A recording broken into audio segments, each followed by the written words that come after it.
tell us about the final run. The final run was rough because I didn't have anybody left to blame, I guess. Because I always, I leaned so heavily on the, oh, well, it's not me, it's the guy I'm dating. What's the methadone in Western PA situation? It's a clinic, and they give you, a little 4-digit number, and you go up to the window, and you give them your number. They give you a little... When was the first time you smoked crack? Oh my God, I remember the first time I smoked crack. I was terrified, and I actually didn't even inhale it because I was scared that I was gonna die.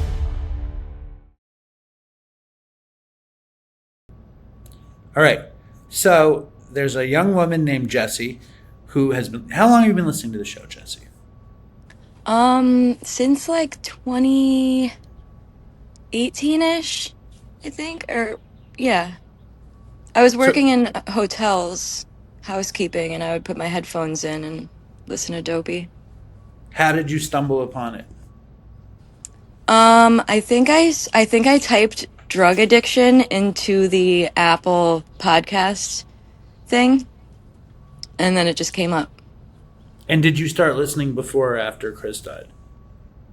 It was after Chris died, but I didn't know that he died. And I was really upset because I feel like Chris was so funny, and I formed a make-believe relationship with him in my head.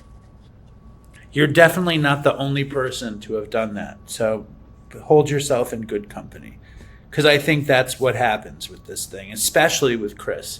And you've written into the show a few times, and I follow you on Instagram, so I know you are a hippie and a drug addict, and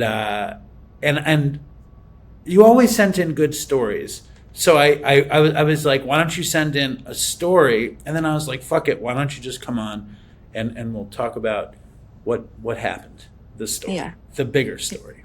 Oh, the whole story. How much time do you have now? I almost have 90 days. Wow. June 8th will be my 90. Wow. So super fresh. How are you doing? I'm okay. Up and down. A lot of up and down. Early recovery sucks no matter which way you cut it. But I'm mostly okay. Take us through what early recovery is feeling like. What are you doing? How are you dealing with it? Well, in treatment, they hammer it in to go to meetings and do the whole dance. So I've been doing that. I go to IOP. I do 10 hours of therapy a week. And I try to go to meetings, but it just doesn't always work out. But yeah, I'm trying to get connected in some way, shape, or form though, anyway. But it's hard. You live in rural Pennsylvania. What are the in-person meetings like? They're not bad. Some are better than others. The NA meetings here are trash, baby. In treatment, they were awesome. There was everybody showed up to them because NA meetings, I feel like they're more raw. AA is kind of cookie cutter. Sometimes, I guess it depends on where you are, but yeah, I got out, and NA meetings, there's 4 people in them. Very long, awkward silences because there's 4 people and we have an hour and a half. But the AA meetings are really cool. There's a lot of young people around. It seems like there's a pretty good community. I just have to enter it. Yeah, and you should totally take advantage of Zooms and stuff like that. Now, you are how old are you? 31. You look much younger. I always imagined you were 21. So take us back. When's I mean, that's a good thing, I think. When's the first? But it also, I think, means that you have much more of a chance of actually letting this recovery stick at 31 instead of 21. And you've been through the fucking mill. So when did you start using? I started using when I was like 18, um, with a guy I was dating. He was doing pills, and we were at a party, and I remember I was like looking over at him, and he was real fucked up, and I was like, in my head, I was like, I want to be where he's at. Like, it was like jealousy at first. It was like, man, like he's like on a different level than I am, and I want to be there too. So I asked him, and we started using together. And actually, I remember like the first time I quit doing like opiates, I didn't get sick at all. So I thought I was like invincible. I was like, oh man, like, because all the people around me were like getting deathly ill, and I just quit one day and I didn't get sick. So I was like, okay, like I can do this again. What were the pills he was doing the first time? And you hadn't smoked weed or anything up till then? Oh no, well, I guess, I don't know if, I guess that's a lie then, because I mean, the first time I really used anything, I was like 13, which was booze. I feel like everything starts with that and then progresses. Um, but yeah, I'd been like partying, smoking weed. I think I did acid when I was like 15. And when did you fall into hippie world? When did I fall into hippie world? I guess I don't know. I guess I've always been in hippie world in some way, shape, or form, because my dad is a deadhead, and I could remember like being in preschool and kindergarten and him picking me up in his like old Buick with like the suede seats in the back, and I remember there being always tapes on of the Dead. Um, so I was always sort of in it, but I guess I didn't really start going to shows until probably like my 20s. I don't think there are suede seats in any cars anymore, are there? I even forgot that was a thing. I think that I don't think so. we had a Cadillac, an old Cadillac that had velvety seats, and I wound up getting it, and I think I had it for like 10 days. Died on the highway. Mm.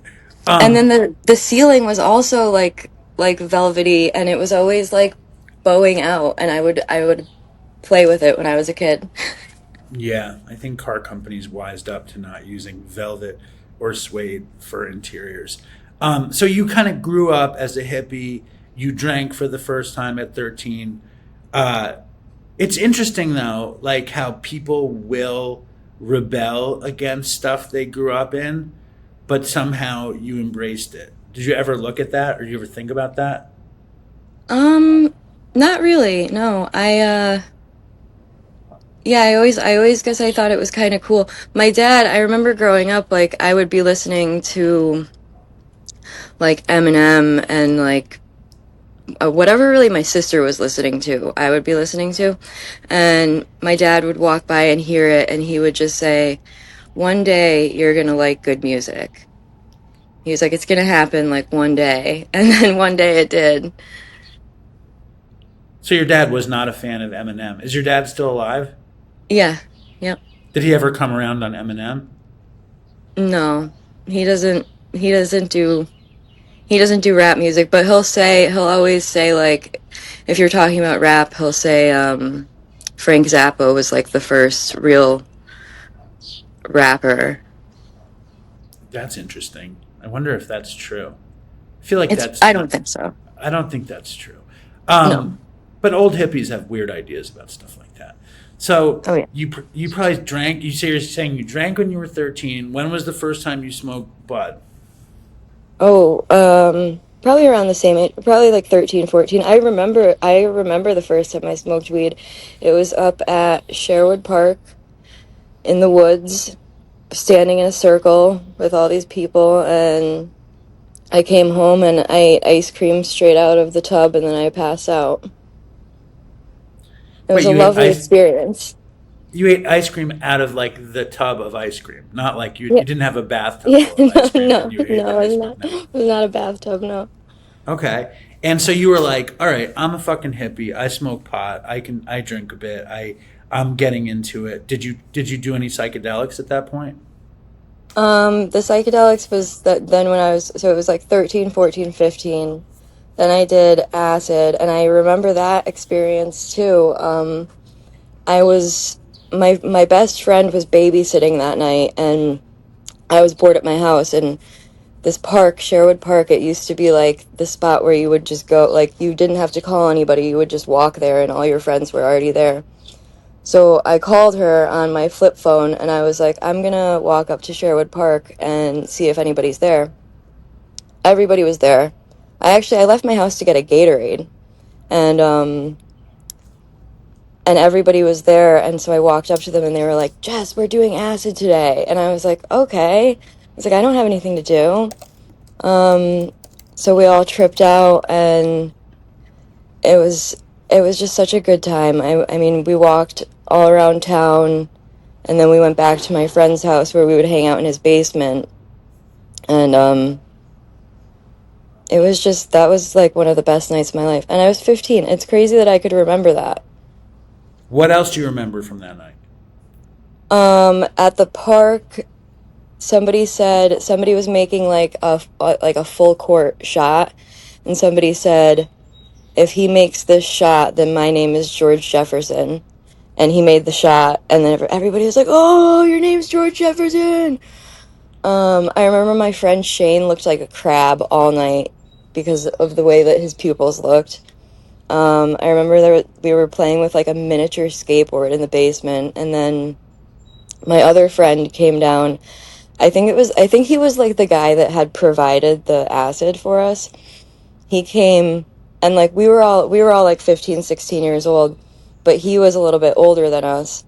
And he came, and we were all like sitting just like he started telling these like weird esoteric stories like about monks and rivers, and we all just like shut up and like listened to him. Do you remember what the dose looked like? No, I don't remember what the dose looked. I think it was just white. And were you like, I like this. This is going to be something that I do. Yeah, that was, yeah. But then it's funny because I did it when I was 15, and then I didn't do it again until I was probably in my 20s. Was it around? Probably. I just like I didn't really seek it out. I always felt like acid was a lot of work. I found it to be. I liked it, especially when I was young. But and then we had it all the time. But I wasn't the kind of person that could take it every day. It was like it felt very stressful. People tend to, like hippies tend to want to take it every day. Were you ever a person that took it every day in your 20s? No. No. No, baby. I can't like it's because it's such a commitment because you're fucked up for hours, and then I struggle with like not being able to sleep. Like my thing is opiates and like downers. Like I want to be in my lap. I don't want to be too awake. I No, can't, like, I ended up in a psych ward because I was coming down off meth and I like threatened to kill myself once. well, we'll get there.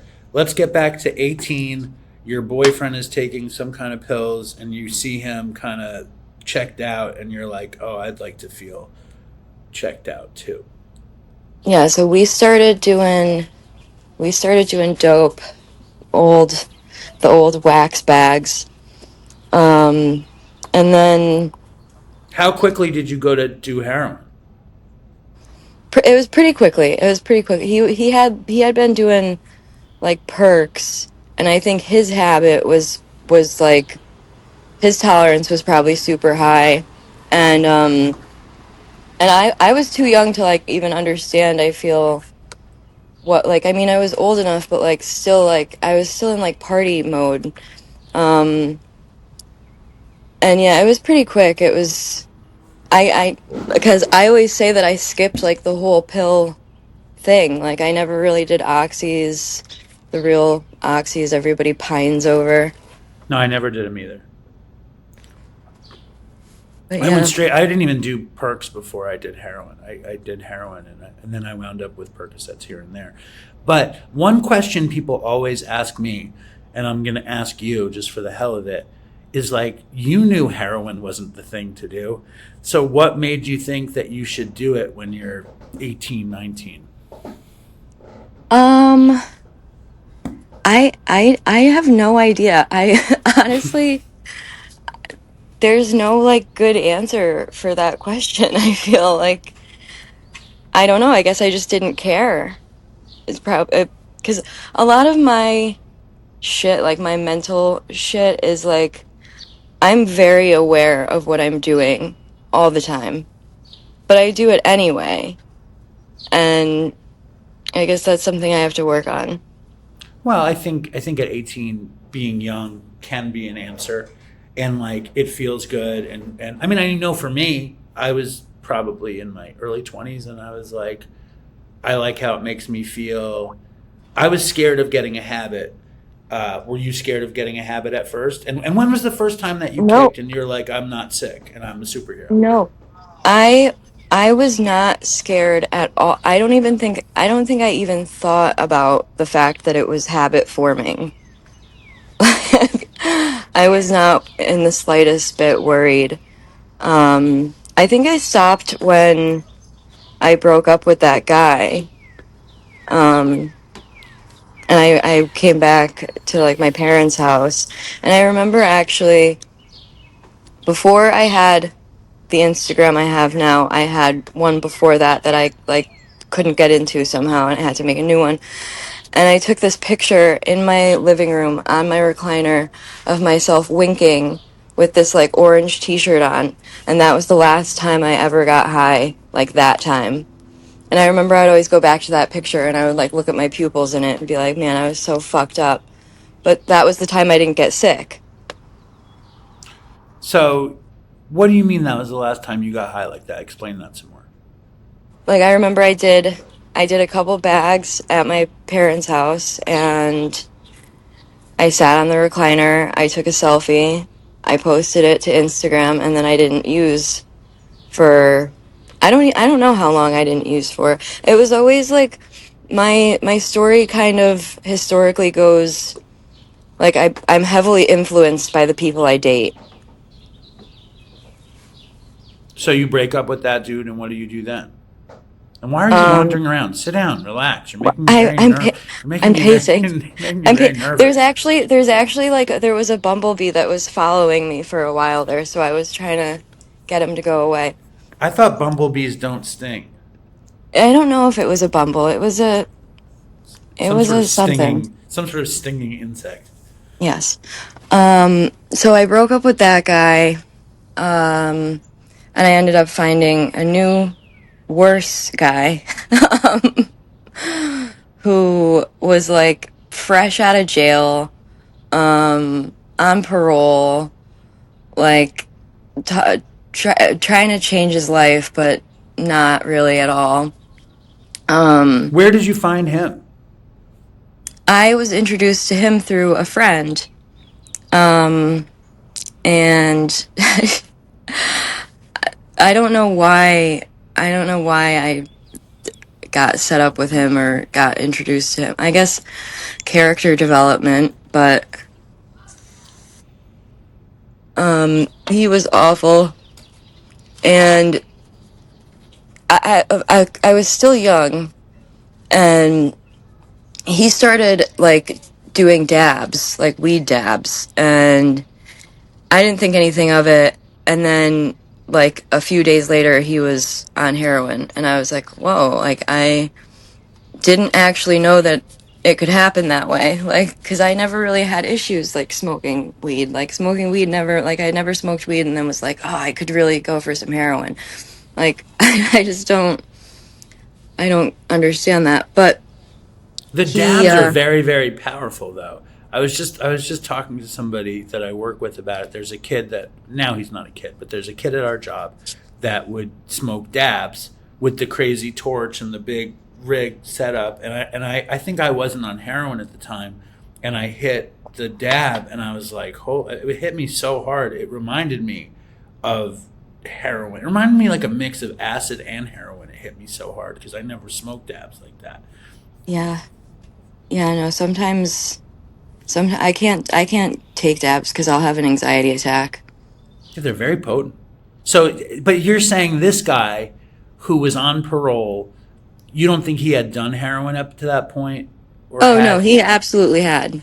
He absolutely had. Like that was his struggle. But like up until this point, I had never been in treatment or around, like, so I had no idea like what recovery was like. I didn't know anything, but the one side. And and he started using, and he like overdosed one day and I flipped out, and like even after that I still started using with him. But How much time do you think it had been since that yellow T-shirt selfie and this dude? um not long, like probably a couple months, if that. Felt like a long time then, I bet. I had a similar experience. Like I had stopped, like my friends had left that I was using with, and I was like, I'm done with using. And then I met this woman who had stopped using heroin. What was that? All right, Oh, good. I don't know. There was a weird speakerphone moment. I had a few months between like my friends left, and then I wasn't using, and then I met this woman. We did ecstasy, and it turned out she had been a heroin addict. And then the next day we started using. So it was kind of similar like that. Yeah. Yeah. It's tough to be around people like that, I guess, especially like, I don't know, I'm heavily influenced by the people around me. I'm very codependent. Right. And did your addiction like take a step up with that dude? Oh yeah. Oh yeah. That dude, that was a crazy relationship. We started using and then he started selling. So um and then we were traveling like to Jersey every other day and picking up like a lot of dope and bringing it back. Where would you Um go in Jersey? the oranges, What's the oranges? Like orange? the What is oranges, orange? it's kind of it's like right outside of Newark. Um Kind of like the hood ish. It was for a while it was easy. We would like get right off the exit and the guy would usually meet us like right off the exit, so we didn't really have to drive into the city.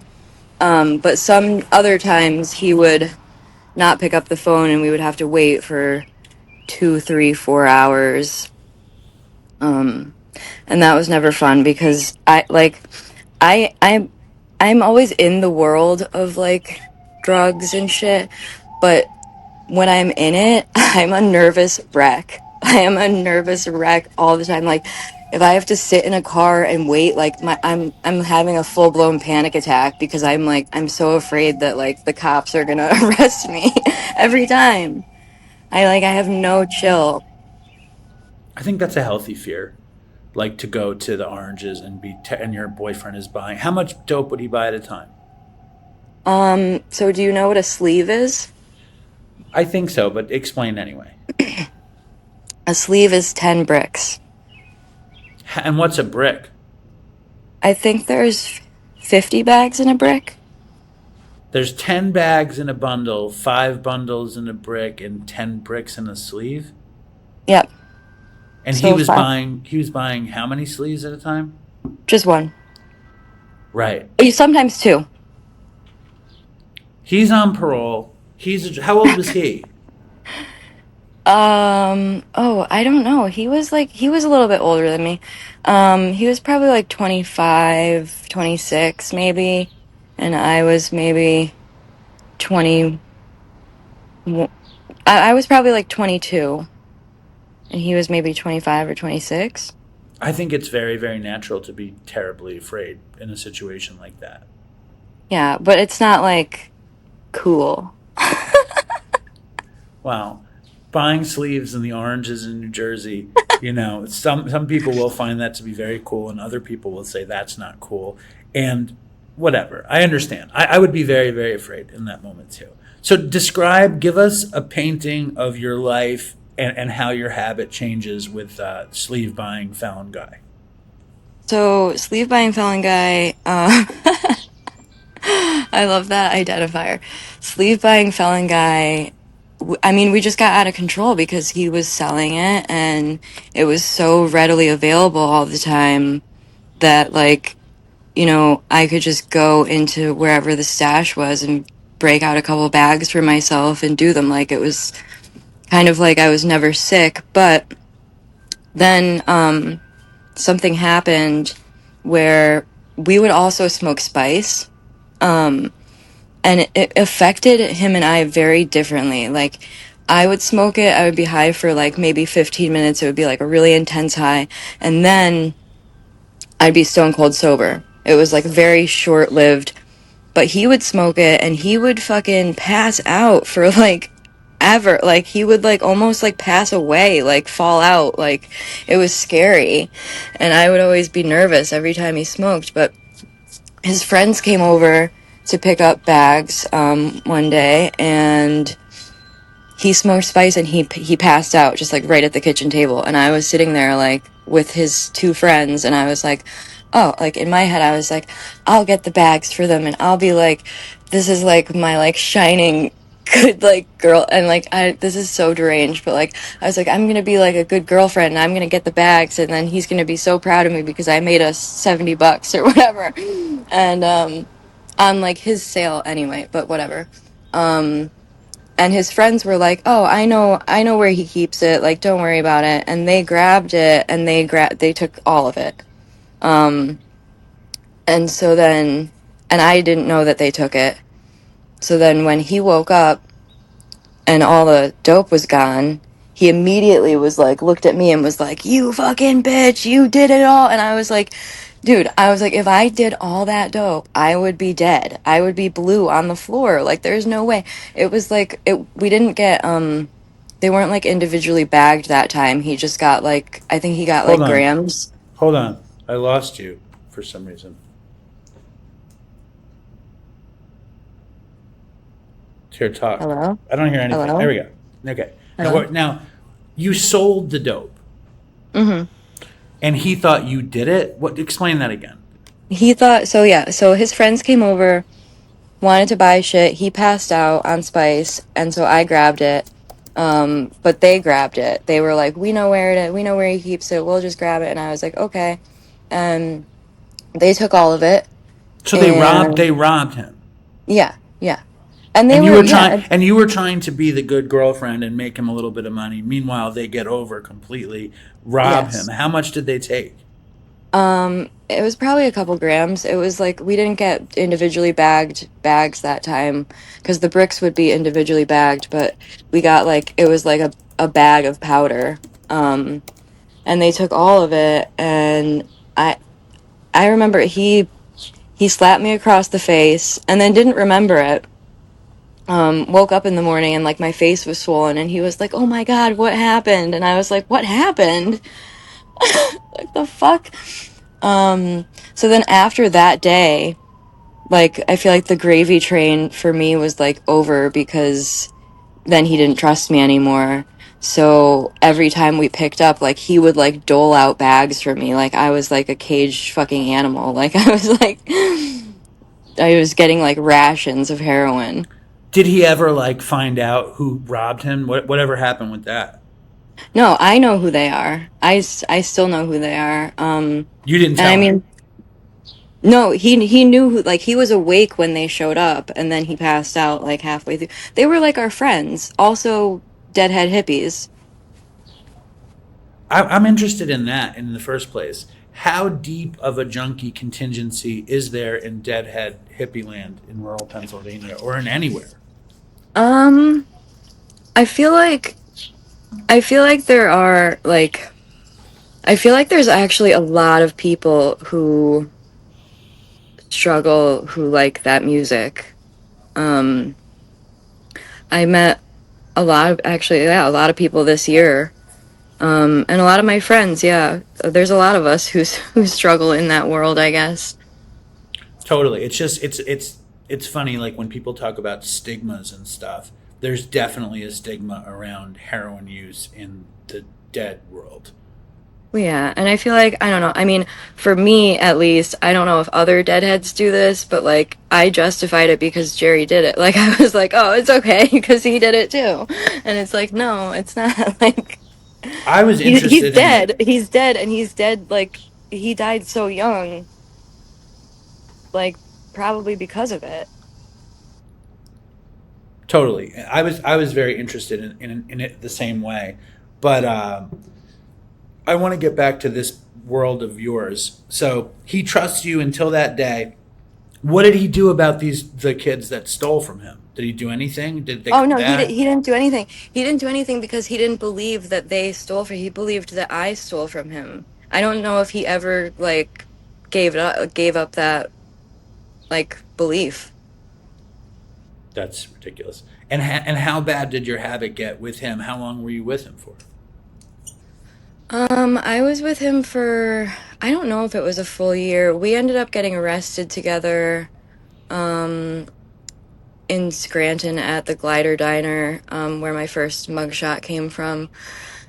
Um and this was like we were like at the very end of our ropes at this point. Like he had already been to jail on a parole violation. Like he went to jail for a month, got out. We went back and did the same thing.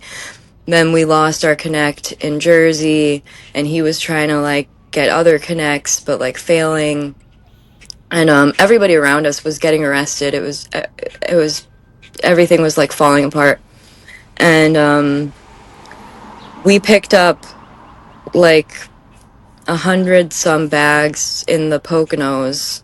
Or no, it wasn't even. I think it was we got a brick. We got like 50 some bags in the Poconos, and came back to do a deal with these people, and we usually always went to their house. And this night they were like, meet us at this diner. And I was like, that I remember being like, that's weird. Why would we meet them in a public place at like 8 o'clock at night when we always go to their house, which is like 3 steps away from where the diner is. But I didn't say anything, and we were actually supposed to trade the bundle we were selling for Suboxone so that we could get clean. Like that was like the idea was like, oh, we'll trade this for subs and we'll take the subs and get clean, which like probably wouldn't have worked out anyway. But he came back to the car and he had 4 very crisp 20s in his hand. And as soon as I saw the 20s, like my stomach dropped and I was like, it's over. And the lights came on and the dogs came in the car. And like we always had this thing where like we would bring condoms because I would be like, if any shit hits the fan, like I'll put the dope in the condom and then like put it up inside of me. And there was just no time. There was just no time. It Because you were happened like, way "Where's too the fast. condom? Give me the condom quick!" And you're I was fumbling to like, open the condom. The cops. where's everything? There's a fucking German Shepherd on top of me. Like, So what did they catch you guys with? I think they ended up catching us with 52 bags. I ended up getting, I only got like a possession charge. They threw like all the serious charges on him, which was nice for me. I ended up doing ARD for that. Like I did like a 6-month probation that was kind of a joke, if I'm being honest. Um, I'm pretty sure, I think I got high that whole time. I was on probation that time. On Either way. heroin. Yeah. What happened to him? He went to jail. Or no, I didn't get high that whole time because that was the time that I had to go to the recovery house after that. Yep. Because I remember when I broke up with him, I had to walk to the phone store to get a new phone, and the people were like, I had just broken up with him, and the people at the phone store were like, you can get a new phone number if you want. And I was like, perfect. I was like, give me a new phone number. It was like a God moment for me. Because I was like, Freedom. if I get a new phone number, he can't call me anymore and like make me feel bad that I broke up with him because he's a piece of shit. So then what happens? Then I go to my first treatment center. I was there for 21 days in January in the mountains of fucking Wilkes-Barre, and it was so cold. It sucked so bad. And then in February, I think on like February 17th, they transferred me to York, Pennsylvania, to a recovery house out there, where I lived for 3 months. And it was rough. Were you the youngest person in the house? No, no. Well, how was it rough? It was just, I always say, like, I know that they would probably go against, like, so many HIPAA laws or, like, whatever, but, like, I'm always like, they need to make a reality show, like a sober house reality show. Because the shit that goes on in those houses is, like, it's television worthy sometimes. It's, like, it's so funny. There's one. They do one in California. There's a guy that runs a house in California, and he puts it all on Instagram.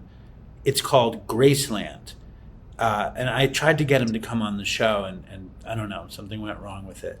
But if you want to see something like that, follow Graceland on Instagram. Yeah, that's great. I've been thinking of this for years. I'm like, how do we televise people's recovery? People's like early recovery moments where they're freaking out and it's like Yeah, total man. So tell us about that house in New York. the house was it was rough. So when I first got there, there was, I guess there had been like four girls living there for like 2 years all by themselves, just the four of them. And then they moved, I think, like six more girls in. So the girls that were already there were fucking pissed. They were like, "This is our house." Meh, meh, meh, meh, meh.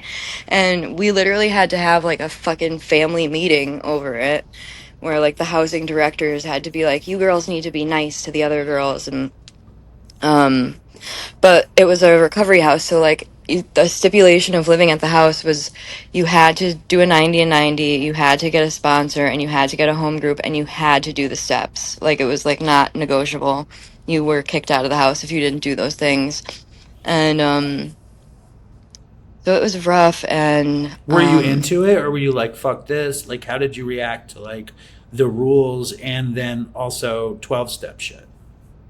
I was I feel like I was just very confused when I got there, especially because like so in treatment I feel like they were like the meetings in treatment, we sat in a circle, and like we everybody got a chance to talk if they wanted to. And when I got to York, it was like mostly speaker meetings, and I was very confused, and the people were not nice either. So I was extra confused because I did everything that they fucking told me to. Like my first experience with AA and 12-step groups was like not it, like it put such a bad taste in my mouth for like the program. And and I feel like because I was forced to do all those things, I formed like a really savage resentment to it. You also described yourself as being extremely codependent when we started talking, and you broke up with this guy, and you're in this women's house, and like, was there codependency then, or were you on your own? Yeah, I mean, I was pretty much on my own. I mean, I always had my family has backed me throughout my entire addiction. So I've always had them, but I was on my own, but I had two roommates, so I was never really alone. And I got really, really close with the one, Brandy. I still talk to her. I texted her a few weeks ago. And I was 20, I was like 23, and Brandy was, I think, like 40 or 41. And, we like became best friends. And so I hung out with her mostly. But the housing people, like the people who ran the house, like they were like, you have to make friends with girls outside of the house. And I was like, okay, like I'm fucking trying to, but these girls in these meetings are like, everybody was like clicked up already. Like it was hard to like infiltrate like new groups. And like, I consider myself to be like a very awkward, not really social person sometimes. And so it was hard for me to go up to people and be like, "Hi, I'm Jess. Like, I'm new here." And have it not be like reciprocated, or like go up to somebody and introduce yourself and have them look at you like you have 5 heads when you're like in early recovery is like, what the fuck am I doing wrong? Totally. It's So, very scary. And how did your folks react to the arrest and the whole thing? The fact that their kid was a heroin addict. oh, they were pissed. I honestly, I can't really remember that far back. Like, I mean, You I could blocked that part remember, out. I remember a lot of things about that part of my life, but I mean, they were pissed, but I feel like they're pissed every time, but underneath the anger is just like genuine concern and worry, and like they always tell me like they just want me to get better. Like, and Of course. And I remember when I didn't go to a sober house. I went to detoxes, but I never wanted to stop using. Like in all of the time until I got sober, I never wanted to stop using. Did you find when you're 23 in that first house that you were like, I really want to stop? oh no, I also didn't like, I didn't really take it seriously. Like I did, but I didn't. Um, Definitely not as seriously as I've taken this time. Like looking back, because I remember my attitude was like, I'm not gonna stop smoking weed, and I'm not gonna like all this other stuff. But I was doing like kratom, and my roommate would sometimes give me her gabapentins. So like I wasn't really technically 100% abstinent while I was there. When's the first time you did kratom? I think when I was in that house, I don't think I. Oh no, no, no! It was before that because I worked in a head shop, and in the head shop we sold like the packs of. They were like, it was like a 10 pack of pills, and these people would come in every day and buy them, and I would be like, "What is the fucking deal with this shit? Like, what is this?" And the girls who worked there like told me. And so one day I took a pack of 10 of them, and I remember I took two and I didn't feel anything, so I took the rest of them, and I could not drive my car. Like I was so fucked up. It was Um like opiate feeling? What was the feeling like? it was opiate like. It was like opiate adjacent, but like not, I don't know. I think kratom is like lame. Like I'm the type of person like I'm like I know sober people do it or whatever sometimes, but I just think it's like just go relapse on heroin, or I guess heroin doesn't exist anymore, but like go do like a real drug if you're So wait, gonna are you saying that supplement. you suggest that drug addicts now relapse on fentanyl rather than do kratom? Is that your big suggestion, Jesse G? Well, well, no, because when you say it like that, it sounds really bad, Yeah, it does. but but it's just like In the old days when you could say go do heroin, that doesn't sound as bad as go do fentanyl, right? no, yeah, not at all. Fentanyl has such a like A, harsh de- ring to it. a deathy quality to the word. Yeah. All right, so you're fucking in the place. You're taking your roommate's gabapentin. You're taking kratom. Is kratom anything like the spice two or whatever? I think I smoked spice two one No. time, and I never did kratom. But they sell them both at the head shop and the gas station. Nothing similar to them.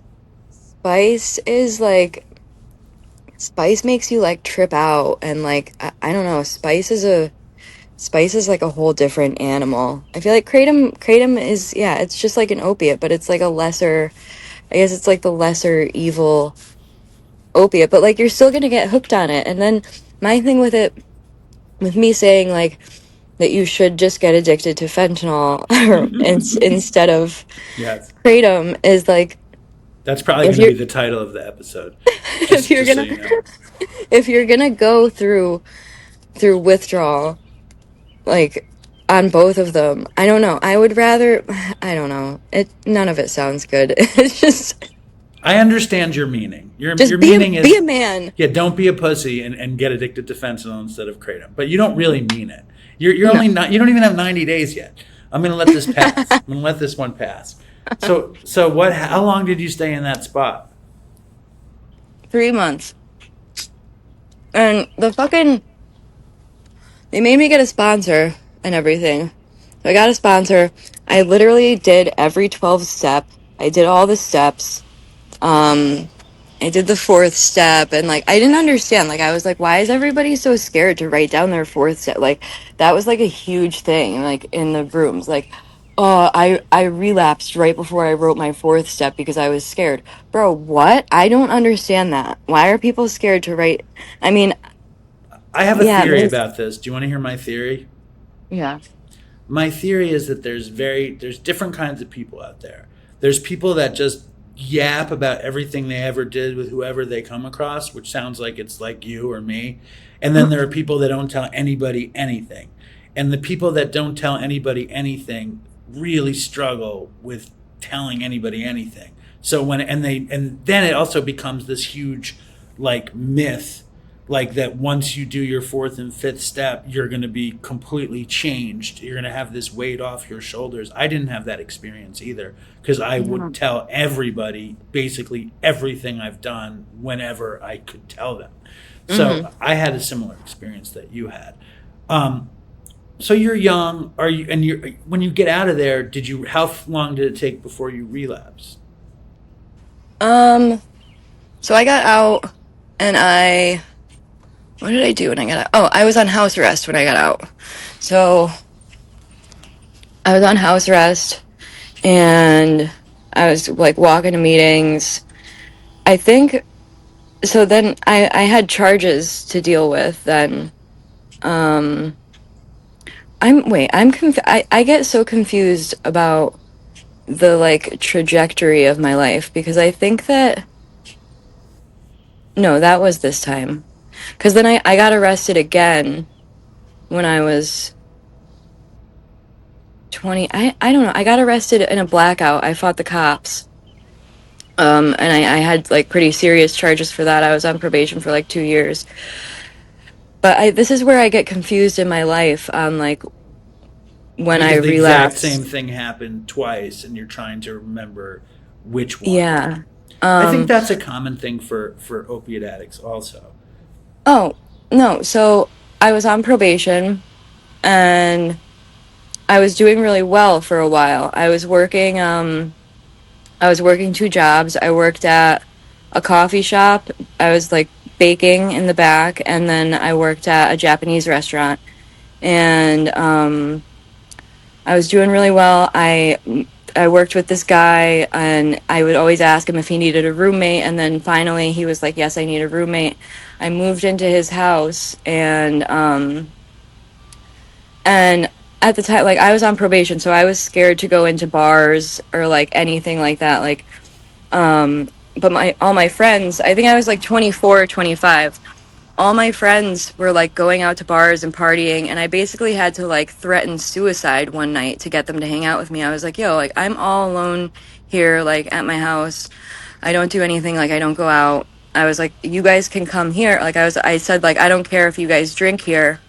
But I had an agreement with my landlady that I wouldn't drink or get high in the house, because her son had like died of an overdose years prior, and the guy that was living there was his old best friend, and they had an agreement that the rent was like 400 flat. So we were living there for like way cheaper than I guess everybody else had to pay rent.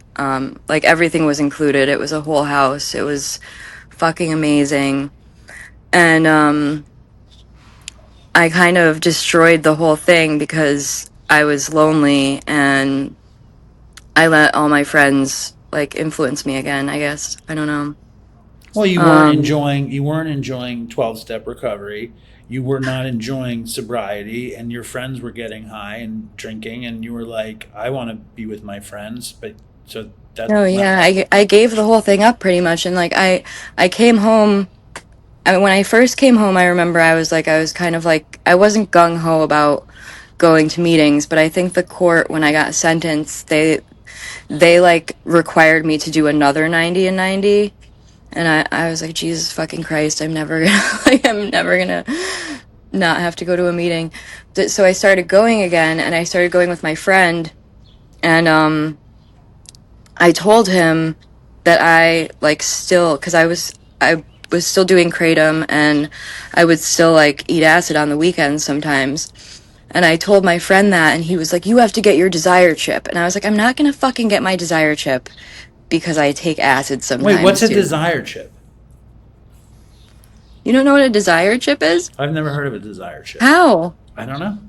Oh my god, it's the desire chip it's the 24-hour chip. It's like the white chip. The one day, I have a day back chip. Ours are yellow. Weird. Okay, and it's NA or it's NA? I think it's both. It's NA and A.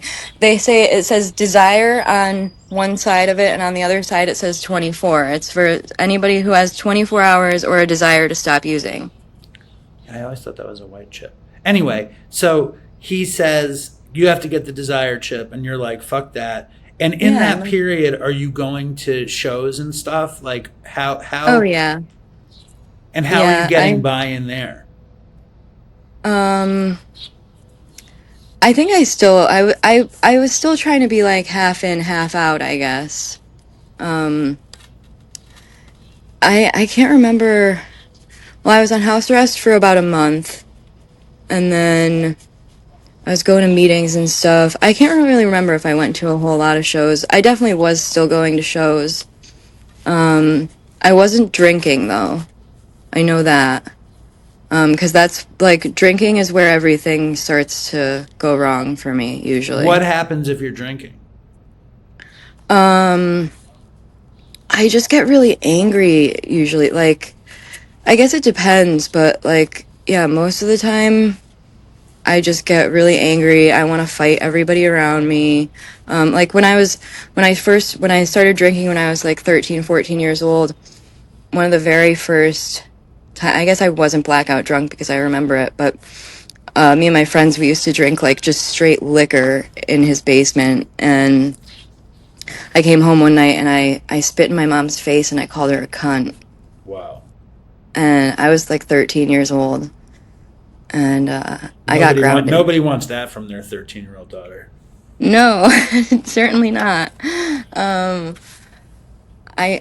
I still think it's funny, but well, it's, I'm sure. Well, it's funny what does she say about it? Do you ever say, "Mom, do you remember when I was 13 and I spit in your face and called you a cunt?" Do you ever bring that up? Ooh, no, baby, that is one that we do not talk about. You don't talk about that. That's something that I would probably bring up. But it's just the fact that you think it's funny. When you get a year, you could bring it up. Maybe when you get 10 years, you could bring it up. Maybe you don't bring it up. Maybe I would forget. Don't bring it up. So you're trying to be normal, but they're testing you. Are they drug testing you? Oh yeah. I was on I think I was on Colors for a while. Yeah, they put me on Colors. So I don't know. Do you know what Colors is? I don't know. It seems like I don't know anything. So tell me what. Well, no. Colors is it's like I don't know if they do it in other states. They probably have different systems in other counties or whatever, but Colors is you get a color, they assign you a color, and then you have to call a phone number every morning at like 5 a.m, between like 5 and 7. And there's like this automated robot lady that goes, today's colors are brown, yellow, and green. And if your color gets called, you have to drive to the probation office and take a drug test. What was your color? My color, I've been on Colors twice, and my colors were the first time green, and the second time I got lime. What a weird system. It's like, I guess it's like, it's totally randomized, so it's like hard to fuck around on it. I mean, people try to, I think, still, People try to like beat the system, and then it's like if your color gets called one day, then it's definitely not going to get called the next day. I don't know if they've ever called colors 2 days in a row. I wonder how many colors there are. There's lime. Is there like There's fuchsia and chartreuse and like weird colors? no, I know there's maroon. I know there's Beige. gold.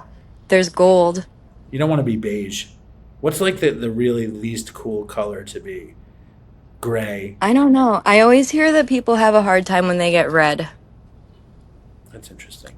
Anyway, you're on colors. They're testing you. You're doing kratom.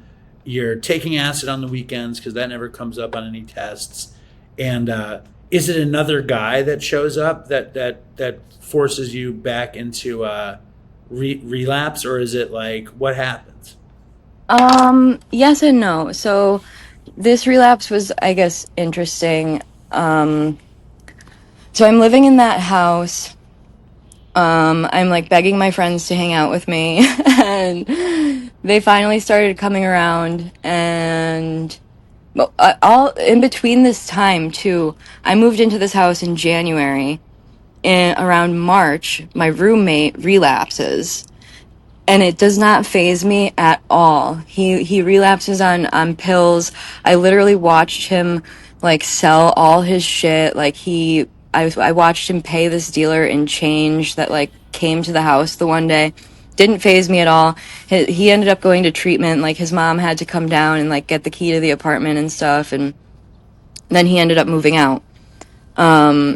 So then his room was open. So I ended up letting my friend I let my friend move in. She was my best friend at the time. But I think she had maybe her own demons. She was drinking a lot. She was like kind of like a party girl. But she she was, I don't know. She was really smart and like went to college and shit. So she looked real good on the outside. Like she looked real put together on the outside, but like she partied fucking hard. And she would like egg me on to do like opiates were like a no-go. Like she knew that I had a problem with opiates, but she would still bring like Ritalin and Coke and like Molly and like and booze. Like all those things were fine. Because I don't think she really understands how like or understood how it worked. So even though the landlady said we couldn't have, she was like, no parties, no booze, no drugs in the house. I completely disregarded that because I was fucking lonely. I wanted to like, I think I wanted like my old life back in a way, probably. Like I was like, and I wanted to, I always wanted to be cool. So we started having parties and, In the cheap house where the landlady's son had died or yeah, whatever. yeah. And started having parties, and then this guy started coming around, and I'm trying to remember how I met him. I worked at a restaurant. I was waiting tables at this restaurant that was like right down the road from where I lived, and he would wash dishes there sometimes. And I feel like this is like, it's so lame, but like we both connected because we both had dreadlocks, and we both like the Dead, and we like the same music. And so I start hooking up with this guy. My best friend hates him. Cannot stand him. She's like, he's not good for you, blah blah blah. And I can't understand why she feels this way. And she's like, so sometimes when I would go to work, he would be asleep in my room, and she would be like, you need to get him out of the house. If you're going to go to work, I don't want him here if you're not here. And I was kind of like, bitch, like you moved into my house. Like your rules don't fucking fly here. Like this is my situation. But then she would say that, and then I would go to work, and then like halfway through work, I would check my Snapchat, and there would be Snapchats of her and him doing lines of coke in the backyard. And I'd be like, okay, you want him to leave so bad, but you're getting high with him. So that progressed, and then she started just acting really weird. She started flirting with him a lot, like doing weird stuff, and like I would call it out, and she would gaslight me and be like, no, you're crazy, like I'm not doing that, I don't like him. And she, like, historically she had done this with a lot of guys that I was interested in. Like I would tell her I was interested in someone, and she would go up and like flirt with them. And it just got to a crazy point. Like she asked me to go to the bar with her one night. And like all throughout this too, she had gotten this weird surgery. So she was prescribed opiates. And one day I asked her, she walked down the stairs, and I was like, what were you doing up there? And she was like, I was upstairs snorting my Oxycontin because I wanted to know what it was like to be like you. Oh, God. And I was like, what the fuck kind of a thing is that to say to somebody who somebody who, like, you consider your best friend, who, like, has struggled with opiates before. It was just like, that is, like, burned into my memory that she said that. And you And didn't then, try to get any of the oxy from her? no, never. I didn't try to get any oxy from her. And even, like, when my roommate was relapsing, I didn't try to get anything off him either. I didn't care. Like, it wasn't phasing me. And all the while, the guy that I was messing with, the new guy, The dread guy. yeah, he was also on opiates, but I couldn't tell. Like I couldn't tell for some reason. Like I don't know if it was like, when you meet somebody and you're so like woo, like in love, and you're like woo, and like you just look past every single one of their flaws. Sure. You I didn't know. think I think that's what happened. And like I obviously knew he was doing coke and like drinking sometimes, but like I didn't know that his opiate habit was as deep as it was. How did you find out? So I ended up going to the bar with my friend. Got into a huge fight. I got blackout drunk, got into a huge fight, which like I don't understand why my friend didn't know or understand like about addiction, because after her, we were like 23 or 24 at the time, but after her 21st birthday party, I also got blackout drunk because her dad ran a tab for like 20, 21-year-olds and didn't make sure everybody got home safe. And I came home and I destroyed my parents' house, and then they called the cops, and I fought the cops then too. So like I had already been arrested once after drinking with her. Like, not that she should have been like, hey, but like, you know what I mean? Like, your friends are supposed to have your best interests, and she was just very much an enabler for me. So we went out to the bar.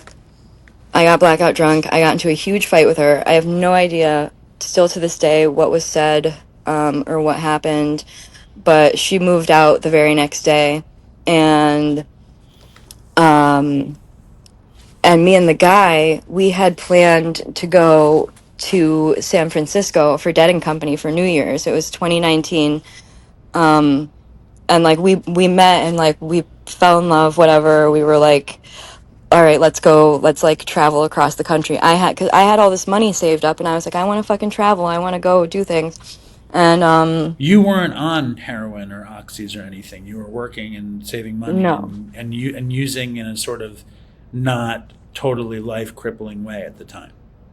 yeah, yeah. But then after that girl moved out, and after that fight, she ended up, so I introduced this guy to my parents on like a Sunday afternoon in my kitchen, and like I told them, we told them together, like, we're going to California, we're gonna drive, like we have this whole plan, like we were gonna go stop and see my cousin in Louisiana, and we stopped in a bunch of other places, and I introduced him to my family, and they were like, yeah, this is good. And then the girl, after we got in that fight, she called my parents and she called my sister, and she told them all that I had relapsed on heroin.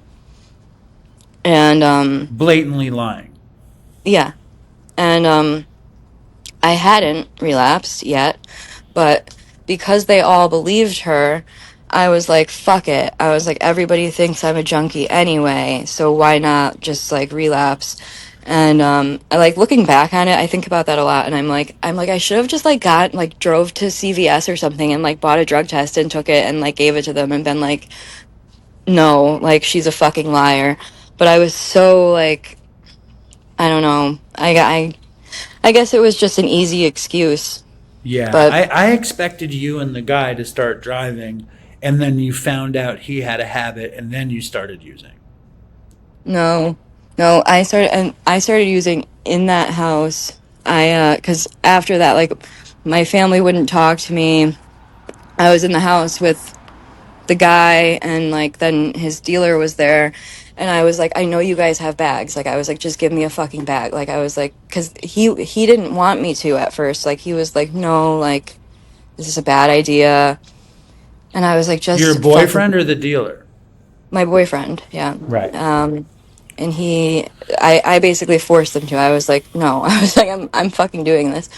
So that started the the 2019 2020 relapse, where I basically used in every fucking city across America. Not every city, because we didn't go to like the boring states, but Did you score in every city, or did you just bring a shit ton of dope with you? um we didn't bring any dope with us. We were gonna bring weed and a bunch of acid, but then this guy robbed us like right before we left. It was crazy.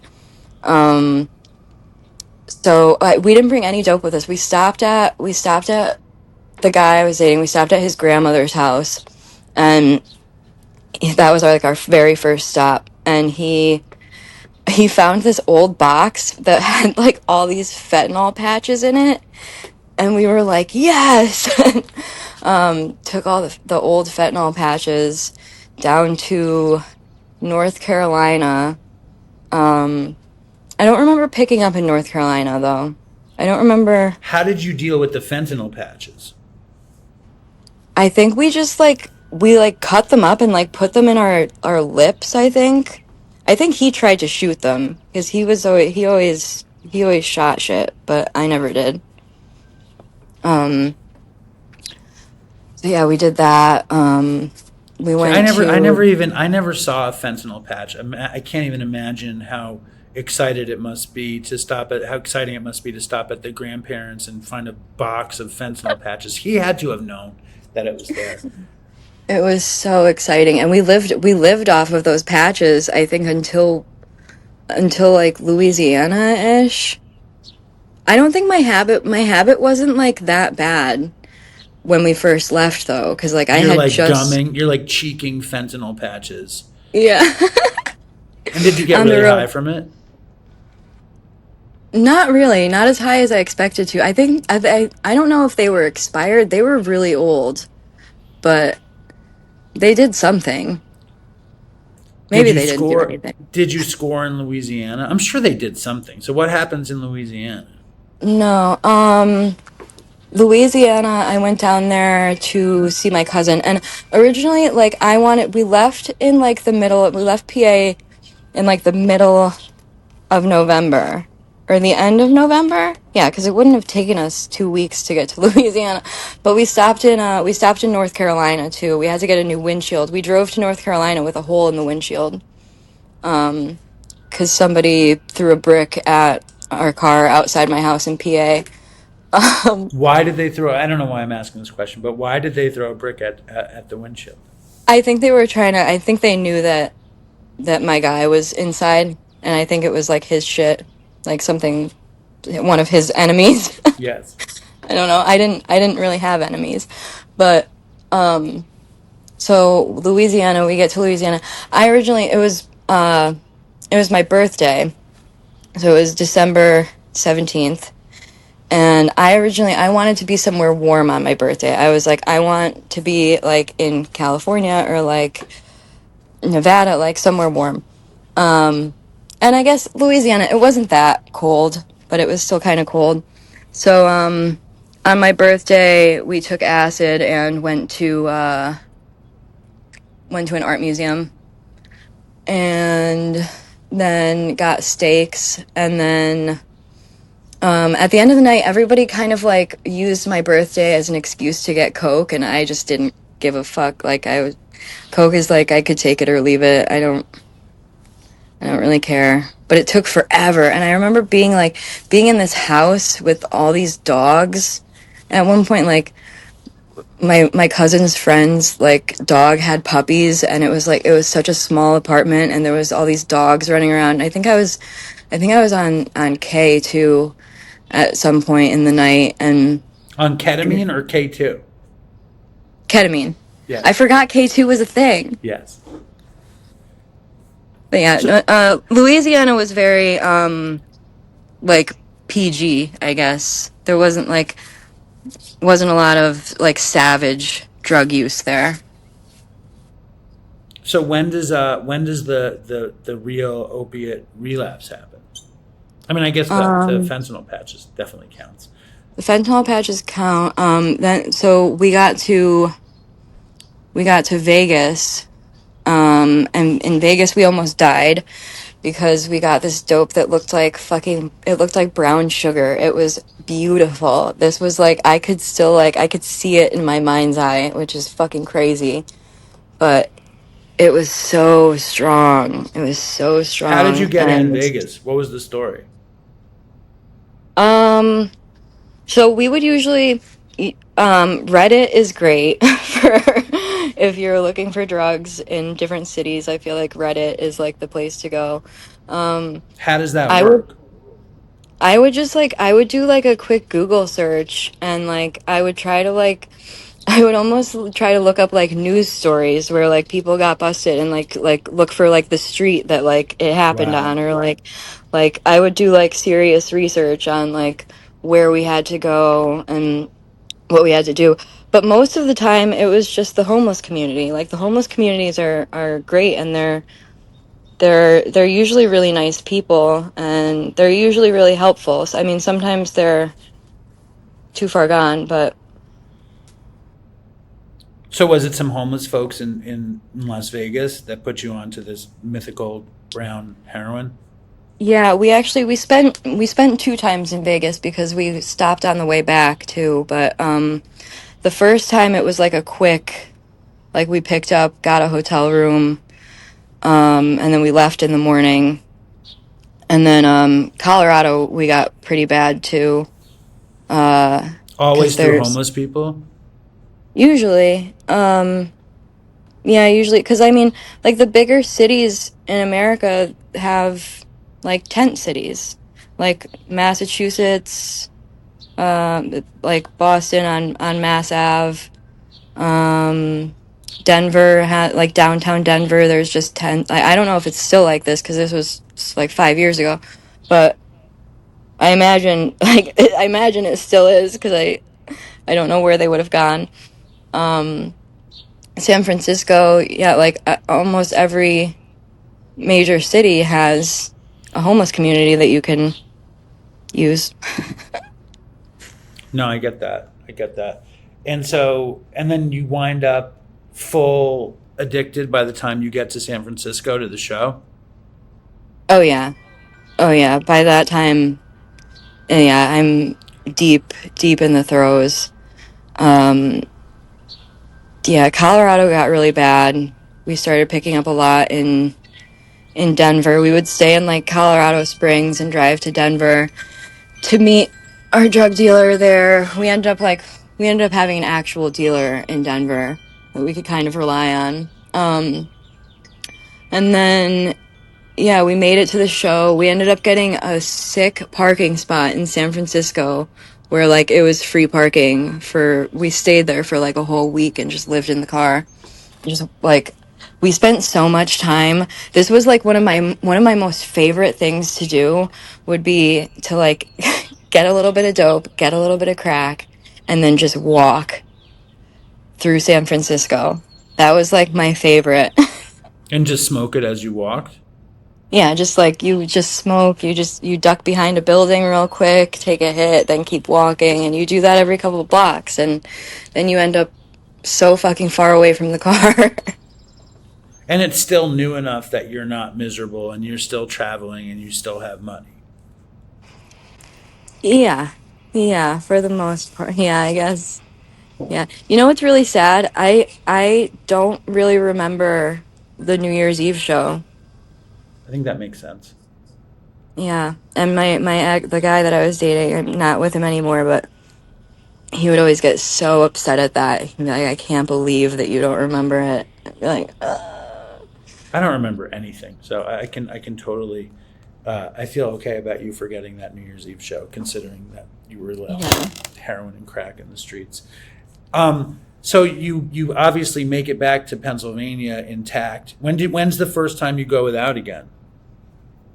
Oh God. So, well, it gets deeper. We stayed in California for a while. Because after the show, we were supposed to like, the plan was to go to the show in California and then try to get like jobs working on weed farms. Um, so we tried to do that. In between, in between, he got a job, like a Craigslist job, building O'Reilly's auto parts centers, which was so random. But that was in like the middle of California. We were in Visalia, California, and I remember I drove around all day with this Spanish guy to try to get dope while he was working one day, and it was so frustrating because it was just all these like dummy missions. I hated the dummy mission, like just having to be in a car all day and being why doesn't the dealer just want to make money? I never understand that.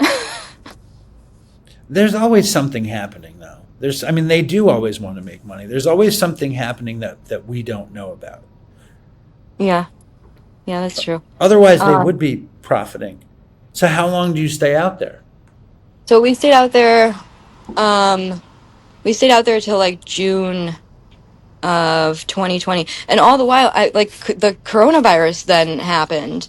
Um, so we started. He gets the job for the O'Reilly's Auto Parts people. He gets fired. I got my tax return. We went to see Mo at the beach. Um, that was a fucking awesome night. And then from there we went more north. We ended up in like I guess what people call like the Emerald Triangle, and we ended up working for these people who were like not the best. They were really sketchy. They put us up in this trailer. We had a landline, but they were very sketchy, and They were weed I don't think. growers. Yeah, and I think like the whole time, like it seemed like the head guy at the farm was like trying to separate me and my boyfriend, and I was always kind of like it's not gonna work. Like I don't I'm not gonna like I feel like they want to have like a girl on the hill that they can all sleep with or something. And I don't know if they saw me and they were like it's gonna be her, and I was like no, it's not. How do they try to pull that off? I don't know. He would just like he would try to like separate us or like try to be like weirdly flirty, and like this guy would like me and my boyfriend, we would show up with like these big boots on because we're on like a mountain in California. It's like it's muddy. This guy would show up with fucking skate shoes on. His pants are like underneath the shoe, like soaking in mud. His teeth are bright yellow. I mean, not to be like shallow or anything, but like Jesus Christ, like I I don't know what he was thinking. Um, but yeah, they were very sketchy, and the weed that they grew was trash. They didn't know what they were doing at all. Like scientifically, they didn't know what they were doing. And it wasn't even their farm. They were like, it was some old guy's farm that they were using. So the whole thing was like kind of fraudulent anyway. And that was also an illegal farm. But all the while, like COVID started happening, and we lived 2 hours from San Francisco. So we would get off work at night, and we would like get in the car, drive to San Francisco, pick up and drive back, and we would be like the only car on the 101. The only car, like, and I would always be like, we're gonna get fucking pulled over, we're gonna get in trouble, like, there's curfew happening, people are fucking dying everywhere, and we just didn't give a fuck. Were you And getting then, the crazy unemployment money at the time? oh yeah, I got that. We got that in like March, I think. We ended up leaving that farm. The guy got mad because I bought a pound from somebody else and fired us. Would you bought a And pound for yourself? no, I bought it to mail back. And to But make money on? yeah, because he was taxing us too much. I was like, there's no way I'm gonna fucking make money if I buy it from you. So I sourced it somewhere else, and I thought, in my head, I was like, oh man, like, I was like, he's gonna be like proud of me. And he was like, you're fired. I was like, well, that backfired. This is the second time you were looking for a proud of you situation, and you were being Yeah. fired. I'm always like, this is gonna be great. Yes. But yeah, so then from there we went to I want to hear what San Francisco in COVID addicted to heroin. Like, how easy is it to get heroin? You must have had a shit ton of money at the time. What was that scene like? oh, it was so easy. It was so easy. You literally, I mean, for us, we just went to the public library, and usually there was like a million people standing outside, and we ended up picking up so much down there that the guy would like, he would like thwart other customers. Like, he would see my boyfriend walking up and he would like push people out of the way and be like, get over here, because he knew we were spending like hundreds of dollars every time we went down. And Was it balloons? no, it was tar. Not in It balloons, was though. no, not in balloons. I forget what it came in. I think he just put it in like Little a bag. regular little plastic bag. But that was the best heroin I ever did in my life. Better than the Las Vegas brown sugar? Yeah, yeah. Why didn't you stay out there? Oh, because you got fired from the farm? We got fired from the farm. So then we had to find a different farm. So I got on Craigslist. I found us this other job at a legal farm, which might have been even sketchier than the illegal one. Um, I feel like just a lot of people in California are on meth, and it really like affects a lot of shit that goes on.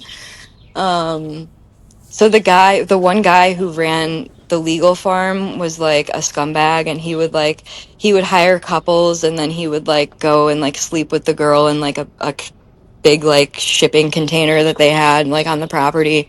And he had like all these kids. It was a very weird um situation, and they were feeding the plants something that wasn't good for them. The plants were getting like if you didn't give them this it was like a steroid, and if you didn't give them this stuff, then they would turn like bright yellow.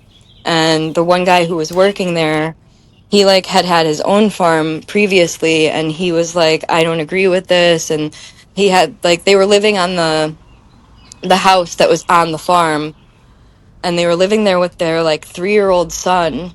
And I was like, isn't this kind of like semi like dangerous for you guys to be here with like your whole family? Like, if somebody comes in and tries to like rob the farm, like you guys are just, you're just like a family of 3. I don't know. And I think the sketchy guy had the house bugged, and like it was just a very strange situation. So we left that farm, um and we went to work for this old guy. And all the while, I think we were living in these like meth heads' house. These people had like their fucking bedroom had was wallpapered with losing scratch off tickets. Literally. Literally covered. Their walls were covered with losing scratch off tickets. And in their room was like, the bed was like in the middle of the room, and then right above the bed was like a TV that was wall mounted that had cameras everywhere. Like, they could see everywhere in their house. And is that what, had you been doing meth at that point? Sometimes, yeah. I mean, if it was around, I would take it. I never really liked it though, because I don't like to be awake for that long. But yeah, because we met this guy in the Walmart parking lot in California and asked him if he knew where to get dope, and then we just like moved into his house. Um, that was very strange. The woman who lived at that house though, she made dinner every fucking night. Every night she made dinner, which Is was she great. good cook? Yeah, she was. She was, but the meth heads were weird. And what else happened? I'm trying to think. Oh, we got our dog out there. Also through Craigslist. I found her in Chico, California. She was $20. So we drove out to Chico one night to pick up the dog. And then we drove back to the meth head's house. And when we got back there, they all they put their arms up and they were like, stop, stop, don't put the dog down. Don't put the dog down. And we're like, why? They were like, our property is riddled with parvo. They were like, we've had 17 different animals die of parvo on our What is property. And I'm like, parvo? parvo, it's a disease that animals get when they're babies. I don't really know like the details about it, but it lives like in the soil. So if a dog has parvo and it poops on the ground, even if you pick up the poop, if another dog goes up and like smells that spot or like paws that spot, they can get it. It's like really contagious and it's really hard to come back from. Like animals, if they get it, they usually die like pretty quickly. So while me and him were trying to keep ourselves alive through heroin addiction, we had to also make sure that our dog stayed alive. So we had to like hot water and like bleach her paw, like the ground, and like make sure that the area that she was in was like completely clean. If we were taking her out to go to the bathroom, like we had to pick her up and like walk her. Like it was fucking crazy. And how long do you survive out there? We survived. Well, I mean, we survived the whole time. A lot of times, sometimes I would do the asking people for money at the gas station thing. I was really good at that. So when did you start begging? Um, after when we were working, we left the legal farm, and then we ended up working for this guy. He was just like one old man who had like an outdoor setup and like a couple like indoor tent thingies. And he was brewing compost tea. He had like a really good system going with his plants. Like he knew it. You could tell he was like doing it for years. He was all by himself, so like he didn't need that much help. But he was paying us, but like we were spending money so fast. That was probably like April, May of 2020, because then we left in June to come back.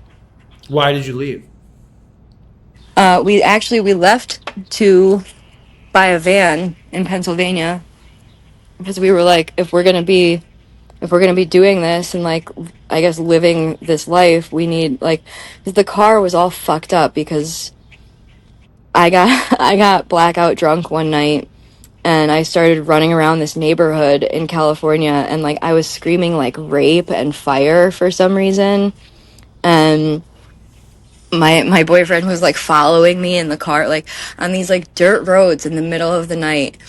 And I remember the cops drove by and they were like I buttoned myself up real quick. The cops were like driving right by me and they were like we got calls that there's like a woman out here screaming like rape and fire. And I think she went that way. She went that way. And and then yeah, my boyfriend ended up like crashing the car and the whole like front bumper fell off. So when we drove back, we were much worse off Well, you than when we left drove out in. there. Well, you left out there with money, no habit, like wanting to be somebody who could travel, and you came back totally fucking fucked. Why do you think you were a good beggar? What was your strategy for begging? I didn't really have a strategy. I feel like I didn't take my shirt off all the way, but I would be wearing like a sports bra and like shorts, and I would be standing outside the grocery or like the gas station. And sometimes I would be like, we're from Pennsylvania, like, we need gas money. Or sometimes I would just ask. And most of the time, I mean, one time I remember I had $80 in my pocket. And I went up to this guy at the gas pump and I was like, could you spare any money? And he gave me another 20. And I was like, sweet. I was like, I didn't even need that. Right. But yeah, we ended up picking up a straggler from the first farm we worked at. We picked up this guy because he got kicked off the farm. He ended up being totally dead weight. He even we got a flat tire the one day and he stayed in the car while we had to kick him out. We had to be like, you need to wake up and get out of the car so we can change this flat. But yeah, then we got all the PUA money, and then Wait, what's PUA money? That's for the COVID money?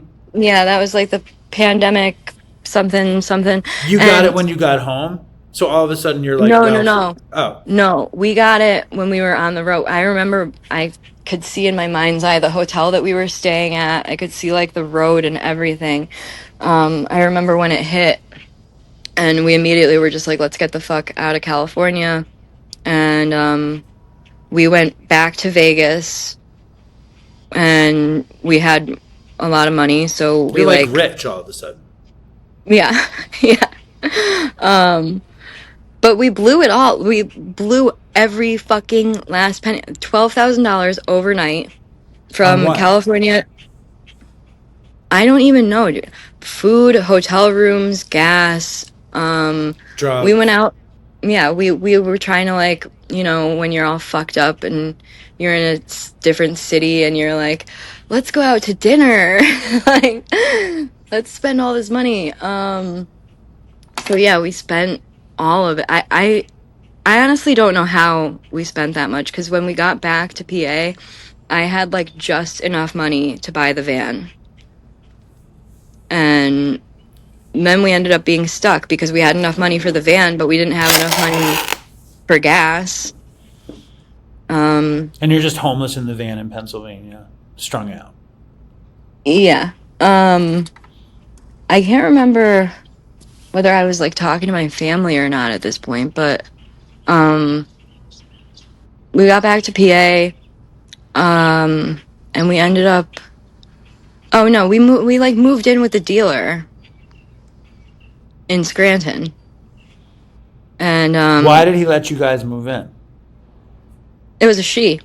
Why did she let you guys move in? She's just a very sweet lady. She's always been just super nice. I loved it there. I had a really good time. Well, I can't say I had a really good time there because most of the time I was sick, but I don't know. I thought it was fun. It was the dingiest, one room apartment. It was a studio. We were sleeping on the floor, in her bedroom, just on blankets stacked up, and it was just people in and out of the house every day. How do you deal with being sick in a house full of drugs? Well, she usually would help us out.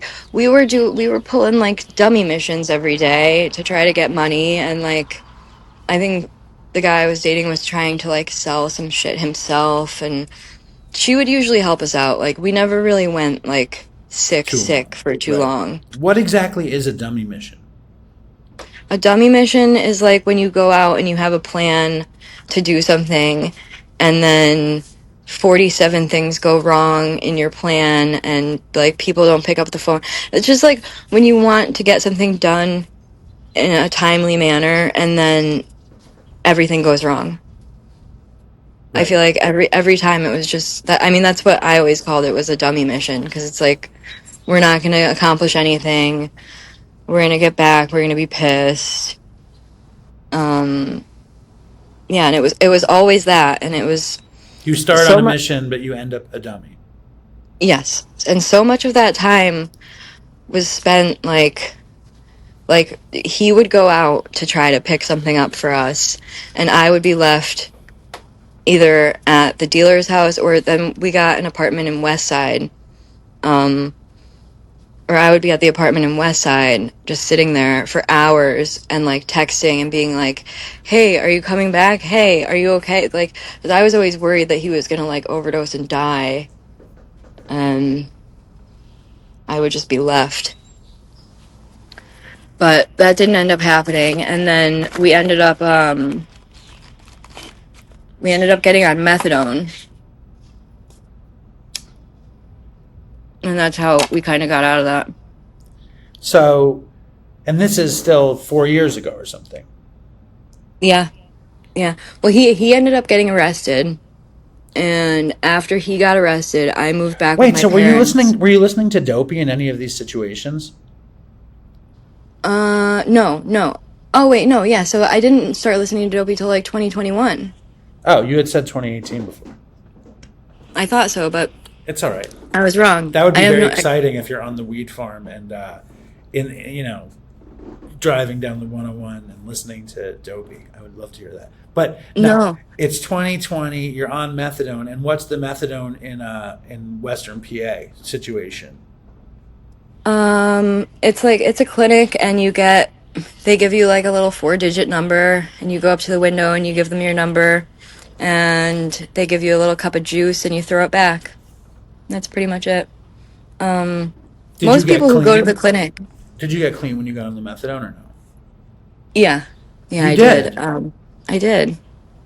Yeah, I mean, I used on top of it for a while, but I did eventually end up getting clean.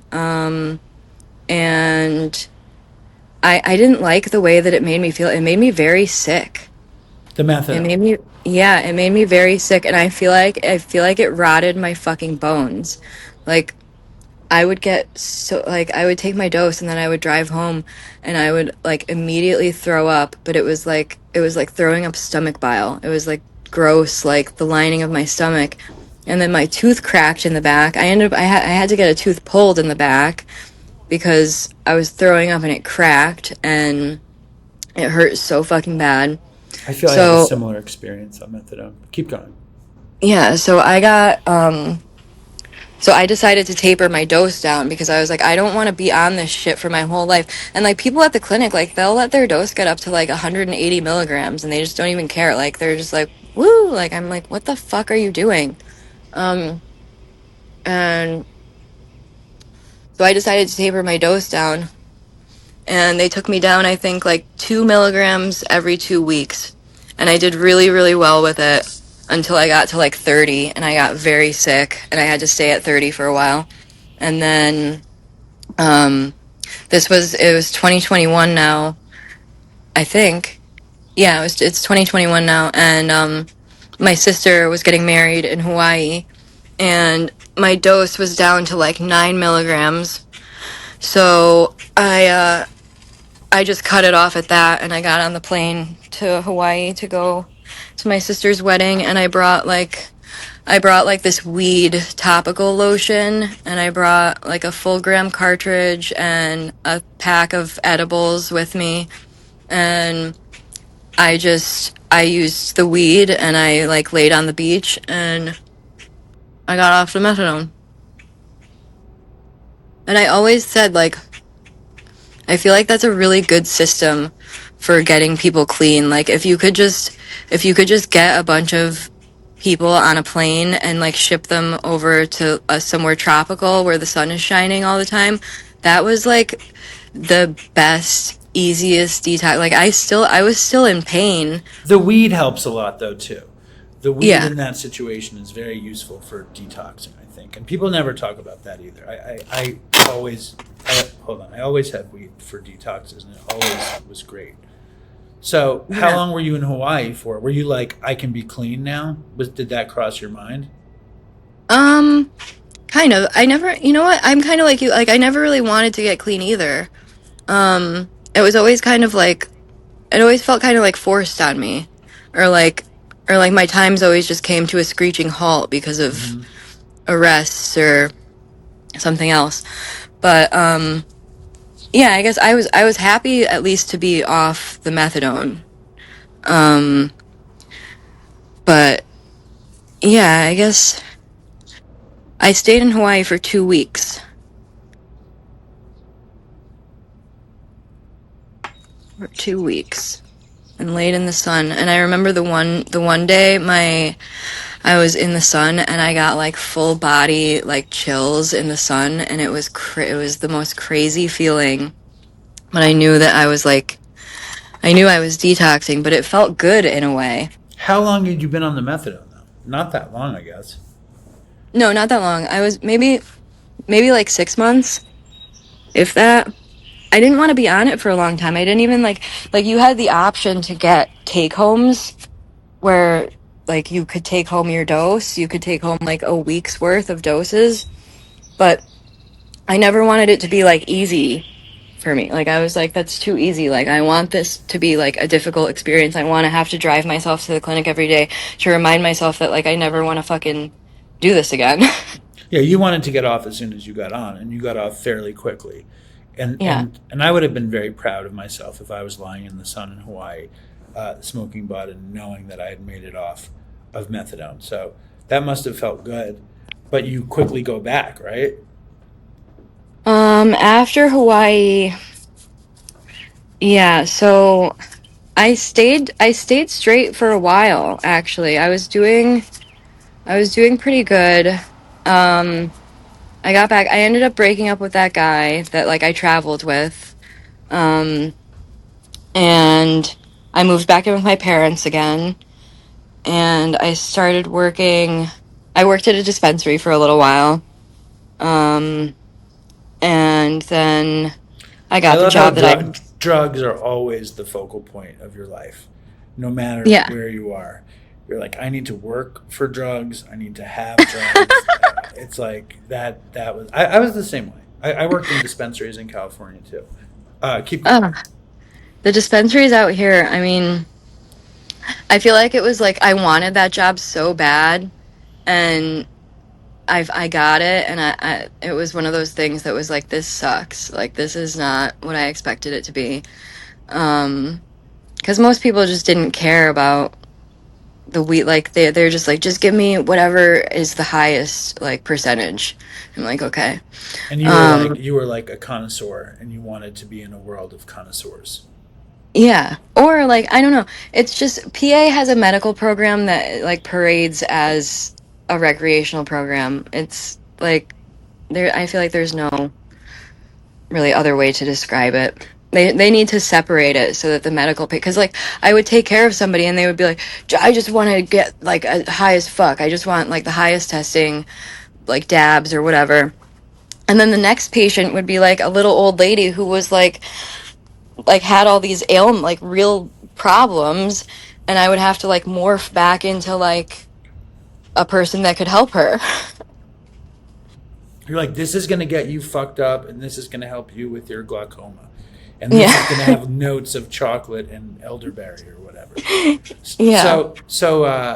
So when do you fall back into horribleness? Um so like 2022, 2023ish, I me and my ex, we got the dog together in California.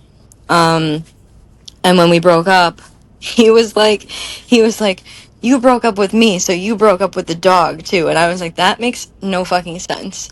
Um So you so share it was, custody of the dog? Never a good yeah, we move. no, we do. We still, to this day, we still, she's at my house right now. We go every 2 weeks, we exchange her.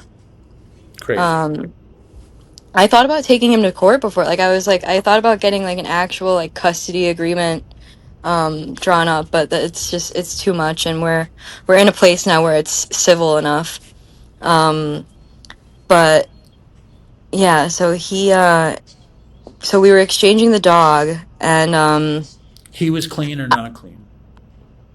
he was not clean. I didn't know that he was not clean. But I went over to his house. Well, actually, it was our old apartment that I used to live in. I was dropping the dog off one night, and he, in his kitchen, he like offered me a bag. He was like, do you want this? And I freaked out. I was like, no, absolutely not. I was like, get that shit the fuck away from me. And I like threatened to take the dog back home. Like I was like, I'm bringing the dog back to my parents' house. I was like, if you want to have drugs in here, like I was like, you can't have drugs around the dog. Like You're I was like, not what if fit she, to have this dog. yeah, and like what if she fucking sniffs it? And like, so he ended up, he got really embarrassed. And I made him like flush the rest of what he had because I was serious. Like I was like, I'm taking the dog back to my house.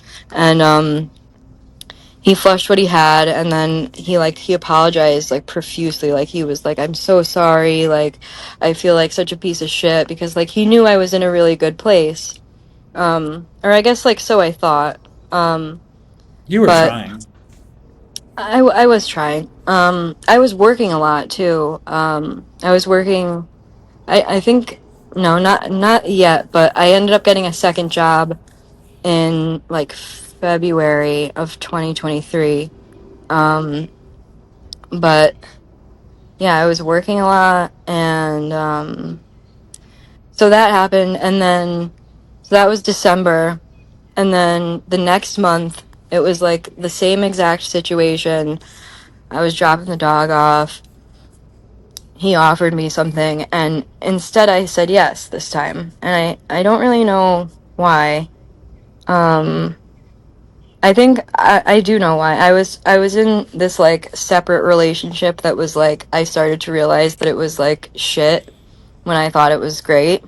And relationships take me out, man. They fucking bad So big what time. about it took you out though? I think that's an important thing to like look into here. Um so I do this thing where like place way too much meaning on things that other people don't. And I've done it my whole life, especially like romantically, like when I was like a teenager.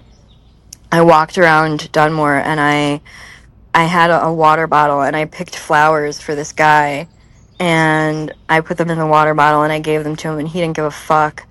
Um, and then like more recently, I mailed this guy a box of shit, like a pillow, and like I like sprayed my perfume in it and all this stuff. He didn't give a fuck. Um, I do these things for people, and they don't give a fuck, or it's not reciprocated And you or feel whatever. And like, super rejected. yeah, and I guess that's my expectations, but yeah. So I think this relationship, it was really slow like moving. Like usually if I start like getting involved with somebody, it's like it's so fast. It's like we've known each other for like a few weeks, and we're like, let's We're get homeless married in and a run. van, fucking shooting heroin. Yeah. Yeah. Yeah, As soon as exactly. we kiss, it's like let's just get a van, get some heroin, and call it a life. Yeah, exactly. Let's get married and run away, please. Like, and that's like I'm so used to that. So like this relationship was like very slow moving, like very like we only saw each other twice a week, and like I I remember being like, this is weird, but like at the same time I was like, maybe this is like what a healthy relationship is though. Like maybe like you're not supposed to move so fast. Um but then I started to realize that like it was kind of like going nowhere, which like I don't really know even where I wanted it to go, but he wasn't interested in Well, like, you wanted it to be full passion, crazy love thing, and if it wasn't, you were like, I'm not even interested in this. Then yeah, exactly. Yeah, it was, I mean, it was fun. It was just, he was kind of boring. Like we went to see a show, um, at Levon Helm Studio, and, that venue only holds like 200 people. mm-hmm. And I think we went to see Marco Benevento, and, after the show, like, and I mean, this is kind of on me for like not speaking up, and like not being like as assertive as I maybe should be sometimes when I want something. But I think we left like during the encore because he was like, I want to beat the traffic. And I was like, beat the traffic? What traffic? We're in like Woodstock. You know what I mean? Like, what are you talking about? And so yeah, he was just kind of like, just very like, not enough, not spontaneous enough for me. Like, if I'm with someone, like, I want to be able to call you and be like, let's go to an amusement park, like, right now, and have the other person say yes. Like, Right. And so then you're like, fuck this guy. My ex-boyfriend is heroin. I'm doing it. yeah, pretty much. That is pretty much what happened. But I don't know. I feel kind of bad, like, blaming my relapse on that, but It's I guess it always kind a of, confluence of things, but that's an easy thing to spot. You were looking for something to take you out of yourself. This guy didn't do it effectively enough, and you knew heroin would. yeah, no, you fucking nailed it. Yeah. And I guess the funny, like, ironic part of this whole story is that the boring guy, who I feel bad for calling him boring, but he, he works in, like, addiction counseling. Um, and so I'm trying to keep it together because I didn't stop seeing him. I relapsed in January, and I kept seeing him till, like, probably, like, March-ish. But so every time I hung out with him, like, I was like living this like double life where like I would get high with my ex and then I would have plans with him. So I was doing this thing where I would take all these mushrooms to try to get my pupils to be the right size when I hung out with him, because I would be like, he's going to know that I'm fucked up because he works with these people all the time and like he's like so close to it. And so I would constantly be like working overtime to make myself look normal enough to hang out with him.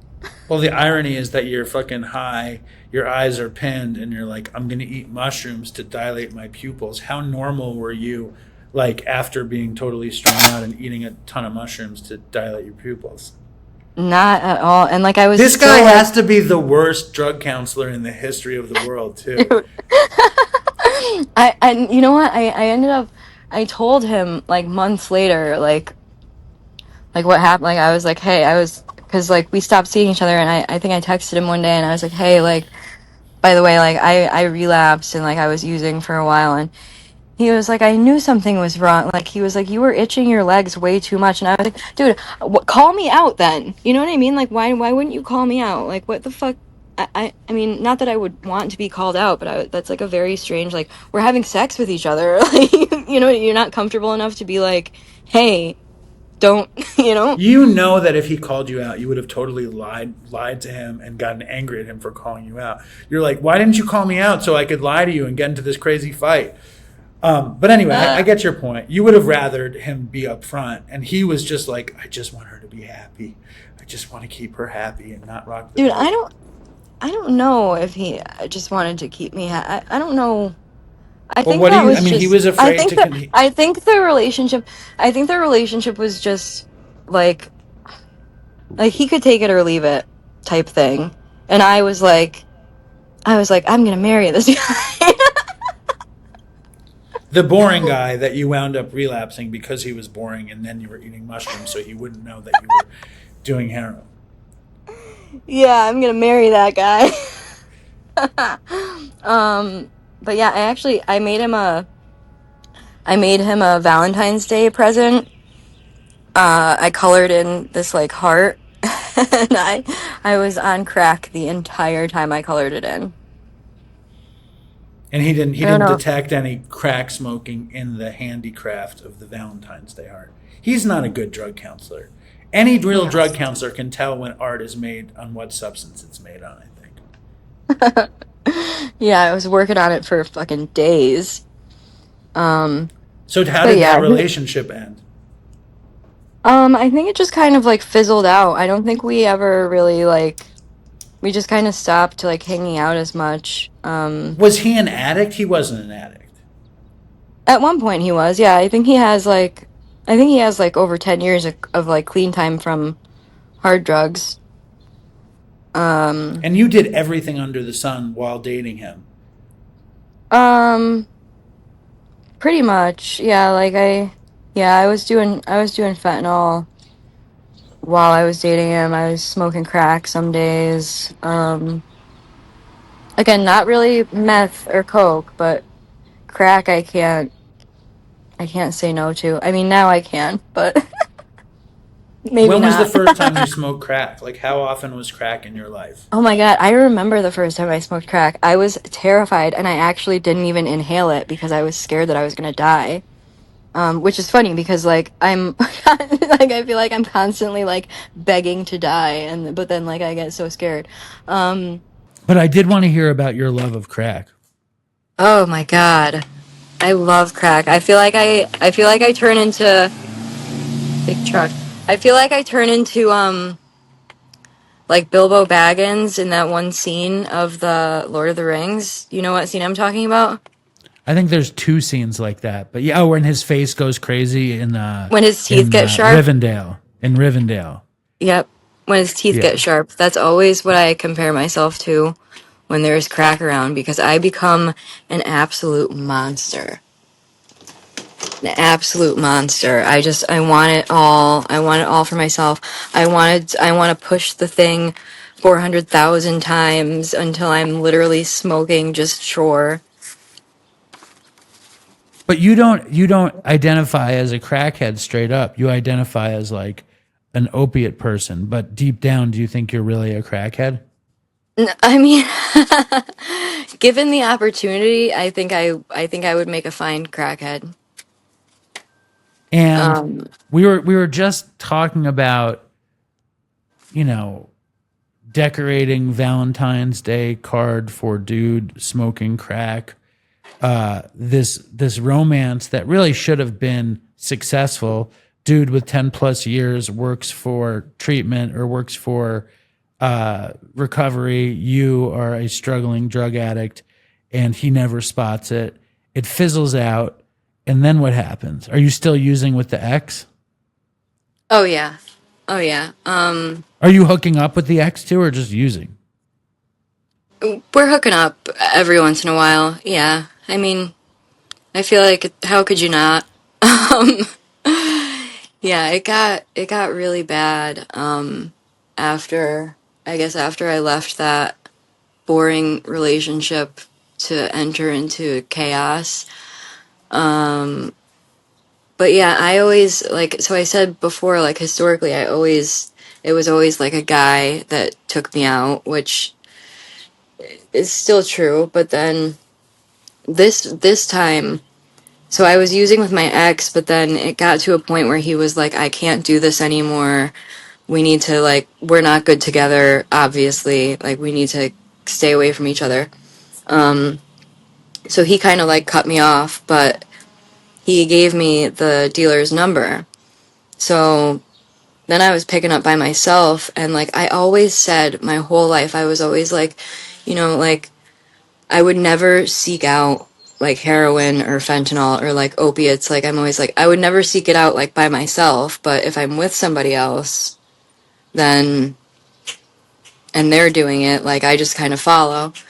But then I was all by myself and it all just came crashing down like so fat. Like it was just it got to be too easy to pick up. I think that's what it was. It was too easy to meet the like the dealer was always like he was just always ready and he was so it was like it's like a He was 5 minute too drive. effective. He was too effective of a drug dealer. He was too Yes, good. he was too good. He was too good. He was too good to me. He was too good. Yeah, it was terrible. And it was like it was only like a 5 minute drive from my house. Like at any point in the day, I would just sometimes I would go twice a day. And like at that point, I would pick up and I would come back to my house and I would like go upstairs in my room and I would just Fuck. rip foils by myself and I thought that was like a life. You've told a comprehensive view of your journey. How does it feel in general? It feels good. I feel better coming on here and talking about it than I did like doing a fourth step. You said the fourth step wasn't that big a deal though.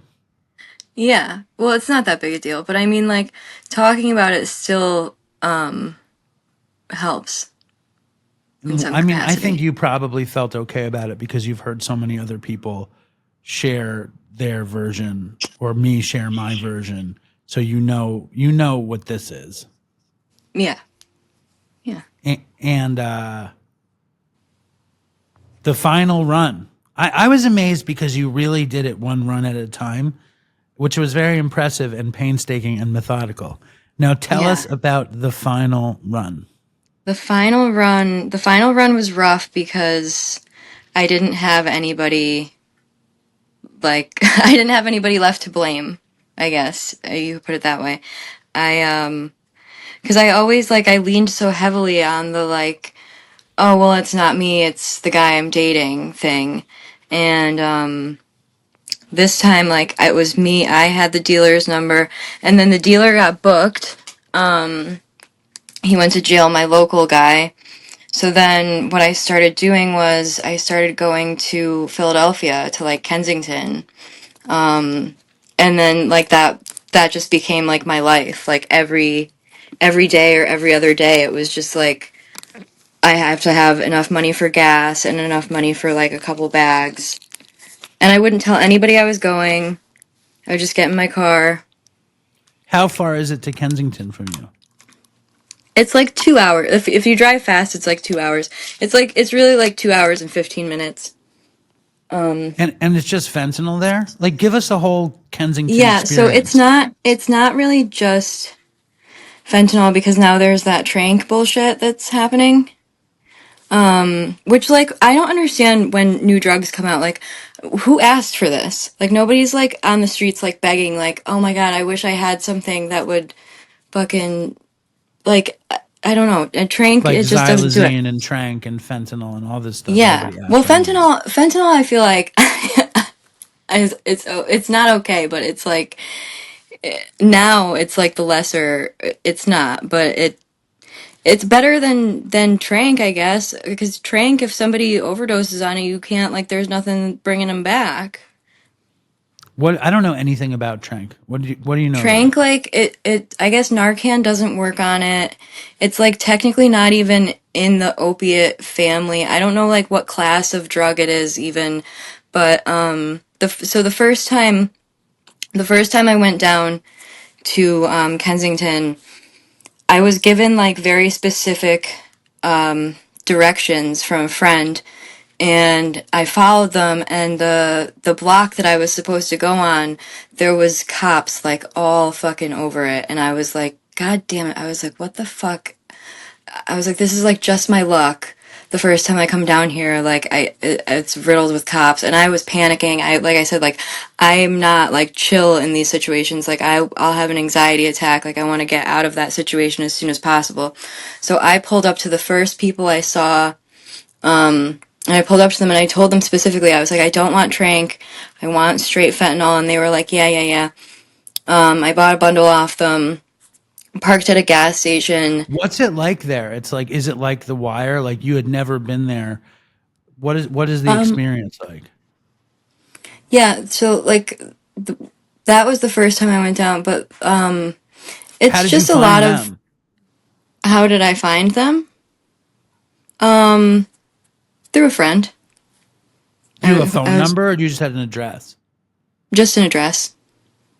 It's kind of like, just going into a like, store down there. Like, it's super easy. But it's very, like, heavily policed, and there's just people, like, all over the streets because I feel like everybody's just doing the same thing. So, like, that time I got the trank and I parked at a gas station and I ended up, because trank will just knock you out. Like, it's not like, I feel like with fentanyl or other opiates, like, and again, like, it's not even an opiate, but with other drugs, like, you can feel when you're gonna go out. You know when you're nodding out, like, you catch yourself. Trank will, like, I called it, like, the transportation drug because I did some in my kitchen one night and when I woke up, I was in my bed in different clothes, no recollection of how I got there. And I passed out in that parking lot in Philadelphia for hours. I mean, when I was there, it was light outside, and when I woke up, it was dark out, and I was just sitting in my car, and like nobody bothered me. I didn't get robbed or anything. I mean, thank God, but like I passed out for like 5 hours. And like Crazy. And then so you just started going to Kensington every day with like $30 or something? yeah, I would usually try to go with a little bit more. I would try to get at least like 12 to 16 bags, because I mean I would do so many of them in the car on the way home. Like it almost wasn't even worth it because I did so many. And you weren't But yeah, I shooting? mean, what? You weren't shooting? No, I was smoking off foil. Yeah, I always had a piece of tinfoil and like an empty like pen everywhere I went. And I would what keep was the tinfoil. I would keep foil in the back of my wallet. like? Is it not a fresh piece of foil? I imagine. Like No, a fresh piece. you always had a fresh piece, and you always smoked while you drove. Yeah, I would try to. See, I never liked I smoked heroin a few times, but I couldn't stand it because it felt like I was always losing so much smoke. Yeah, I guess so. I mean, I don't know. I feel like that's how I got the highest. Do you think you were into smoking heroin and fentanyl because Jerry smoked it? I didn't know that Jerry smoked it. Jerry only smoked it. Wow, he was loyal to the foil. He was loyal to the foil for sure, and he had like this system with a little ramp of foil, and he had a whole thing where he only smoked it. He I only had no smoked it. idea. Yeah. No, You should read some of those Jerry biographies. They're so good. I should. There's chapters and chapters just about like ice cream and smoking heroin and Oh, smoking Marlboros. those are like three of my favorite things. I know, you really should read a Jerry biography. So what was it in the last run that made you be like, I think I need to stop doing this? You're not in jail. Oh, well, yeah, well, I actually, I got arrested. Oh, okay. I, I, I mean, everything was shit anyway. Like, I was just like, my whole, like, the whole last few, like, from probably like November until, I guess, like March. I was just in my room alone with my foils and my weird box full of empty bags, and then I ended up getting really drunk one night with somebody I was seeing, and we were at a grocery store for lobster, allegedly. And it's so ridiculous. And I don't know what happened. I flipped out. I blacked. So you're in the supermarket allegedly shopping for lobster, you're blackout drunk, and what happens? I lost it. I don't know. Did you I don't smash the know. lobster tank? Take the lobsters, throw them around the supermarket? No, I honestly wish that I did that. No, I could get the affidavit and like read read some of it, but it might be a little ridiculous. I don't know. I don't know why I flipped out. I guess I just started, because that's what happens when I drink. I get to a point where I'm blackout drunk, and then every problem that I have like comes to the surface, and I'm just like freaking out at everybody around me, and nobody knows why. Usually, only I know why. And you don't know why because you're too drunk. Yeah. So I was freaking out so bad the cops got called, and when the cops got called, I did not calm down, and I ended up getting arrested, and I kicked, I guess when the one cop was putting me in the back of the car, I kicked him in the nuts. So what do they do to you? Do they lock you up? Do they Yeah. sentence you? What was the charges? The charges were ag assault on an officer, simple assault, public drunkenness, and then like there was one last one that was like engage in fighting, which I've never seen. But that one, Public drunkenness is a good one. yeah. The affidavit is crazy. It's crazy town, and I made the paper too. I made the local paper. What did it say in the paper? Local woman goes crazy on lobster Yeah, fest. it says like it says like woman assaults officer, and also there's a whole nother part to the arrest that's ridiculous. That there was a person that was with me, and as I was belligerent in this parking lot, they were then telling the cops that I was on fentanyl. So they printed a bunch of shit about how I was on fentanyl in the paper. Local fentanyl addict goes crazy at lobster On fest. cops, yeah. And like so like I did obviously like I'm like so far gone on opiates that it's crazy at this point. But that's not what like caused me to flip out. Like I don't know why they had to include any of that. I mean, I guess like I understand it, but at the same time I'm like, come the fuck on. Like like why did they have to drag? Because fentanyl is very provocative and it catches I people's know attention. people love to read stories like that. That's why Fentanyl J was such a polarizing figure, because he had the name fentanyl in his name. And not to mention, you said that you'd rather see someone do fentanyl than kratom, which is fantastic for this Yeah, episode. But no, fentanyl is a very polarizing word, I you know. know.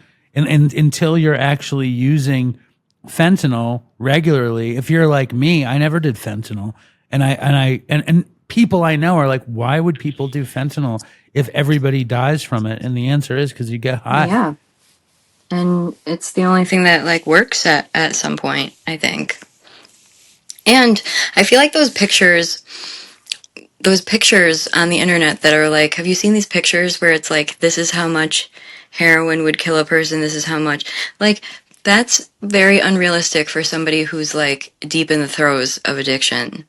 Like, I feel like those are for like somebody who has absolutely never touched a drug a day in their life. Like, people who are doing fentanyl every day could do mountains of it. And that's just the dose that would kill all the police dogs. Yeah. If a police dog licks a crumb of fentanyl, that's the end of the police dog. Yeah. No, I get it, but that's also like about demonizing. It's also about how many people actually died in the past, 5 or 6 years from it, and how scared people are because all of their friends and their kids and their husbands and their wives died Yeah. from it. So it's like the population that doesn't use it is terrified of it because all we know about it is it kills our Yeah. friends. Yeah. No, that's true.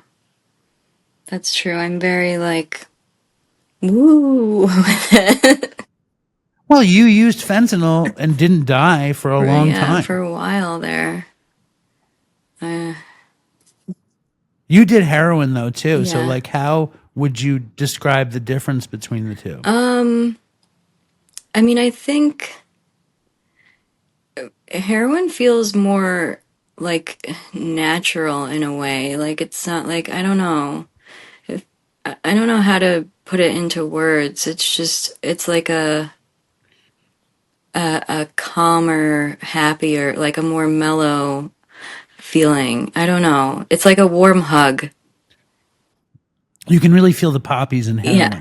Whereas in fentanyl, you feel the synthetic synthesis instead of Yeah, the no. poppies. Fentanyl I feel like like heroin definitely takes people's souls just the same, but I feel like fentanyl is like it's a whole nother beast. It like it really like gets really deep. Like the self-hatred and the fucking all the really negative shit that comes with addiction gets like really bad. So you get arrested, and what makes you get clean? The arrest, I think. So after I got arrested, I sprained my ankle the night the night I got arrested. And so they took me to the hospital first to make sure my leg wasn't broken. And then I spent the night in jail. And then I got bailed out. And then as soon as I got home, I immediately I went back out. I had a situation where my cell phone had been tossed out of my car on the highway. Who tossed it? No comment. Just somebody that doesn't need mentioning. They tossed my phone out of the car, and so I was like hell bent on getting the phone back. So I drove back to the stretch of highway that the phone where I thought it was at. And I walked for fucking miles like little Nicky because my ankle was sprained. So I was like dragging my foot behind me, walking on the highway, looking for this phone. And the state police ended up pulling up to me, and like right when they pulled up, I found the case, but I didn't find the phone. And I was like, please, I've been out here for hours. I was like, please. And they let me keep looking for it, but I never found the phone. And at that point, I had already called the rehab, the treatment center. So I had a bed date for Wednesday. So that was Monday. I went out to look for it. What made you do that? You were just like, this is out of hand. Well, yeah, and I mean, I was looking at pretty serious charges. I mean, ag assault on an officer, that's a pretty serious charge. So I figured if I went to treatment, it would help. Hell. And yeah, and I was kind of like also like, what am I gonna do? Just sit here and wait for court and like try to like, I mean, at that point, I was still kind of like, I was still doing opiates. But the funny thing is about this, when I got to treatment, I had the world's easiest detox of my fucking life. And I was almost kind of pissed. I was like, dude, what the fuck? Like, cause when I was home, I would try, like, I would try to like put a couple days together or like try to like not like use so much or whatever, all the things that like you try to do when you're trying to fucking not get high, but you can't control it. And like I've thrown up in my passage, like in my car driving, just like thrown up in the passenger side because I was so sick so many times. Why not? Why not out the window? I don't know. Honestly, I don't know. I don't know. Okay. Good question. I think it was just easier. I don't know.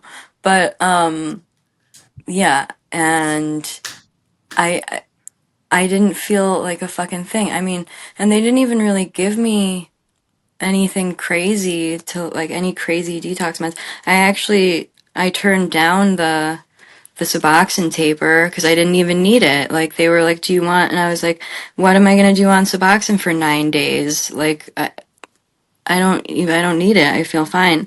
And I was fucking Do you think like that was a big like road sign that you're actually interested in this? Like to me, like somebody that turns down Suboxone, like that catches my ear.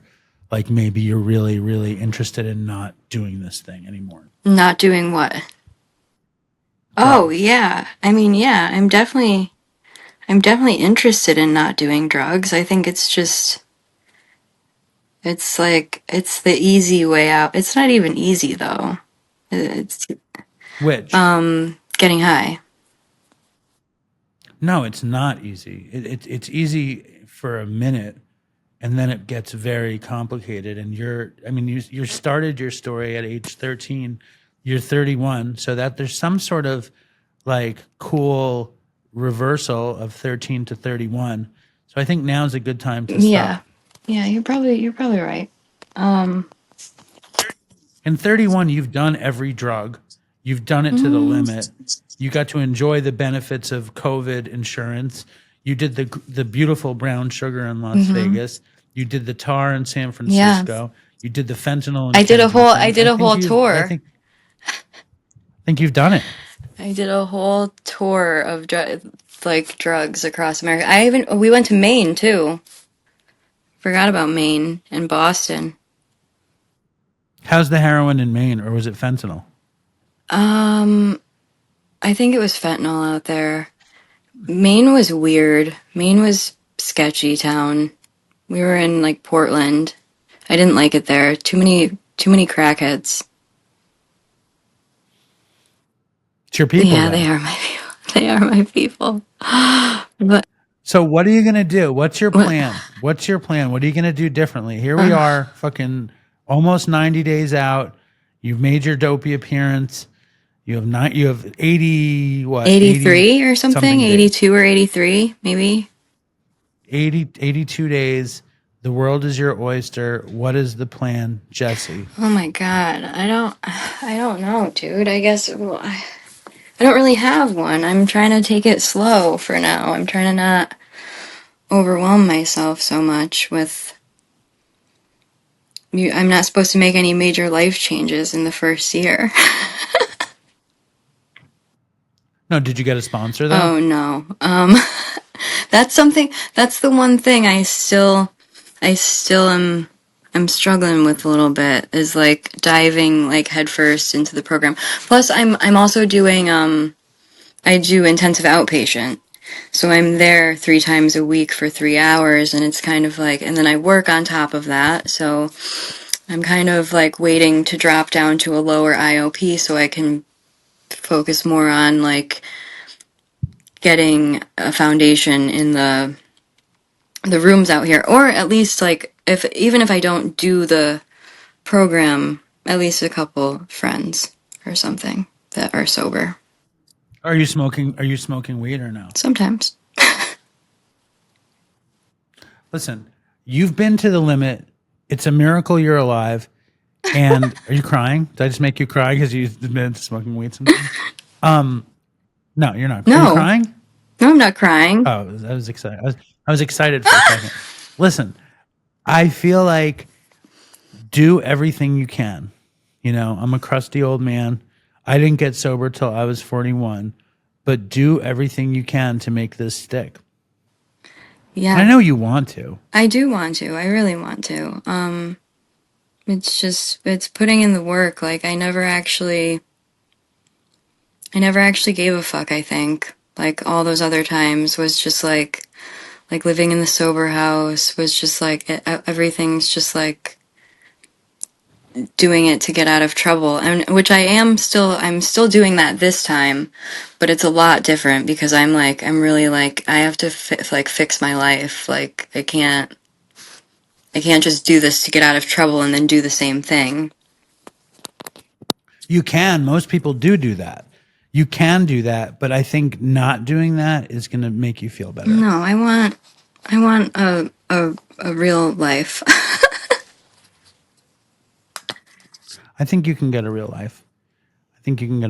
Just be as active as you can. Find something that you love to do and just do it. I do. I have been.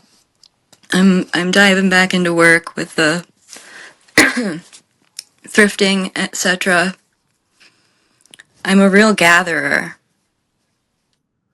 All right, well, get gathering, and if you need anything from us, let us know. I would check out Dopey Zoom. I think you'd get a kick out of it. Have you been to Dopey Zoom? I went. I think I don't even know like the way time goes by. I think it was years ago at this point. All right, well, I think you should check it out. I think you should go to more meetings. I think you should do all that shit. But again, I'm very invested in you staying alive and sober. Thank you. I appreciate it. I appreciate you coming on, and don't be a stranger, and do all the good stuff if you can. Yeah, hell yeah. Thank you for having me. Of course. Thank you for being around. I appreciate you. And honestly, if you need anything, please let me know. Will do. All right, cool, Jesse. Thank you. Sorry this was such a fucking traumatic, million problem thing, but it was a great story. And I really appreciate it. All right, cool. All right. Bye. Bye-bye.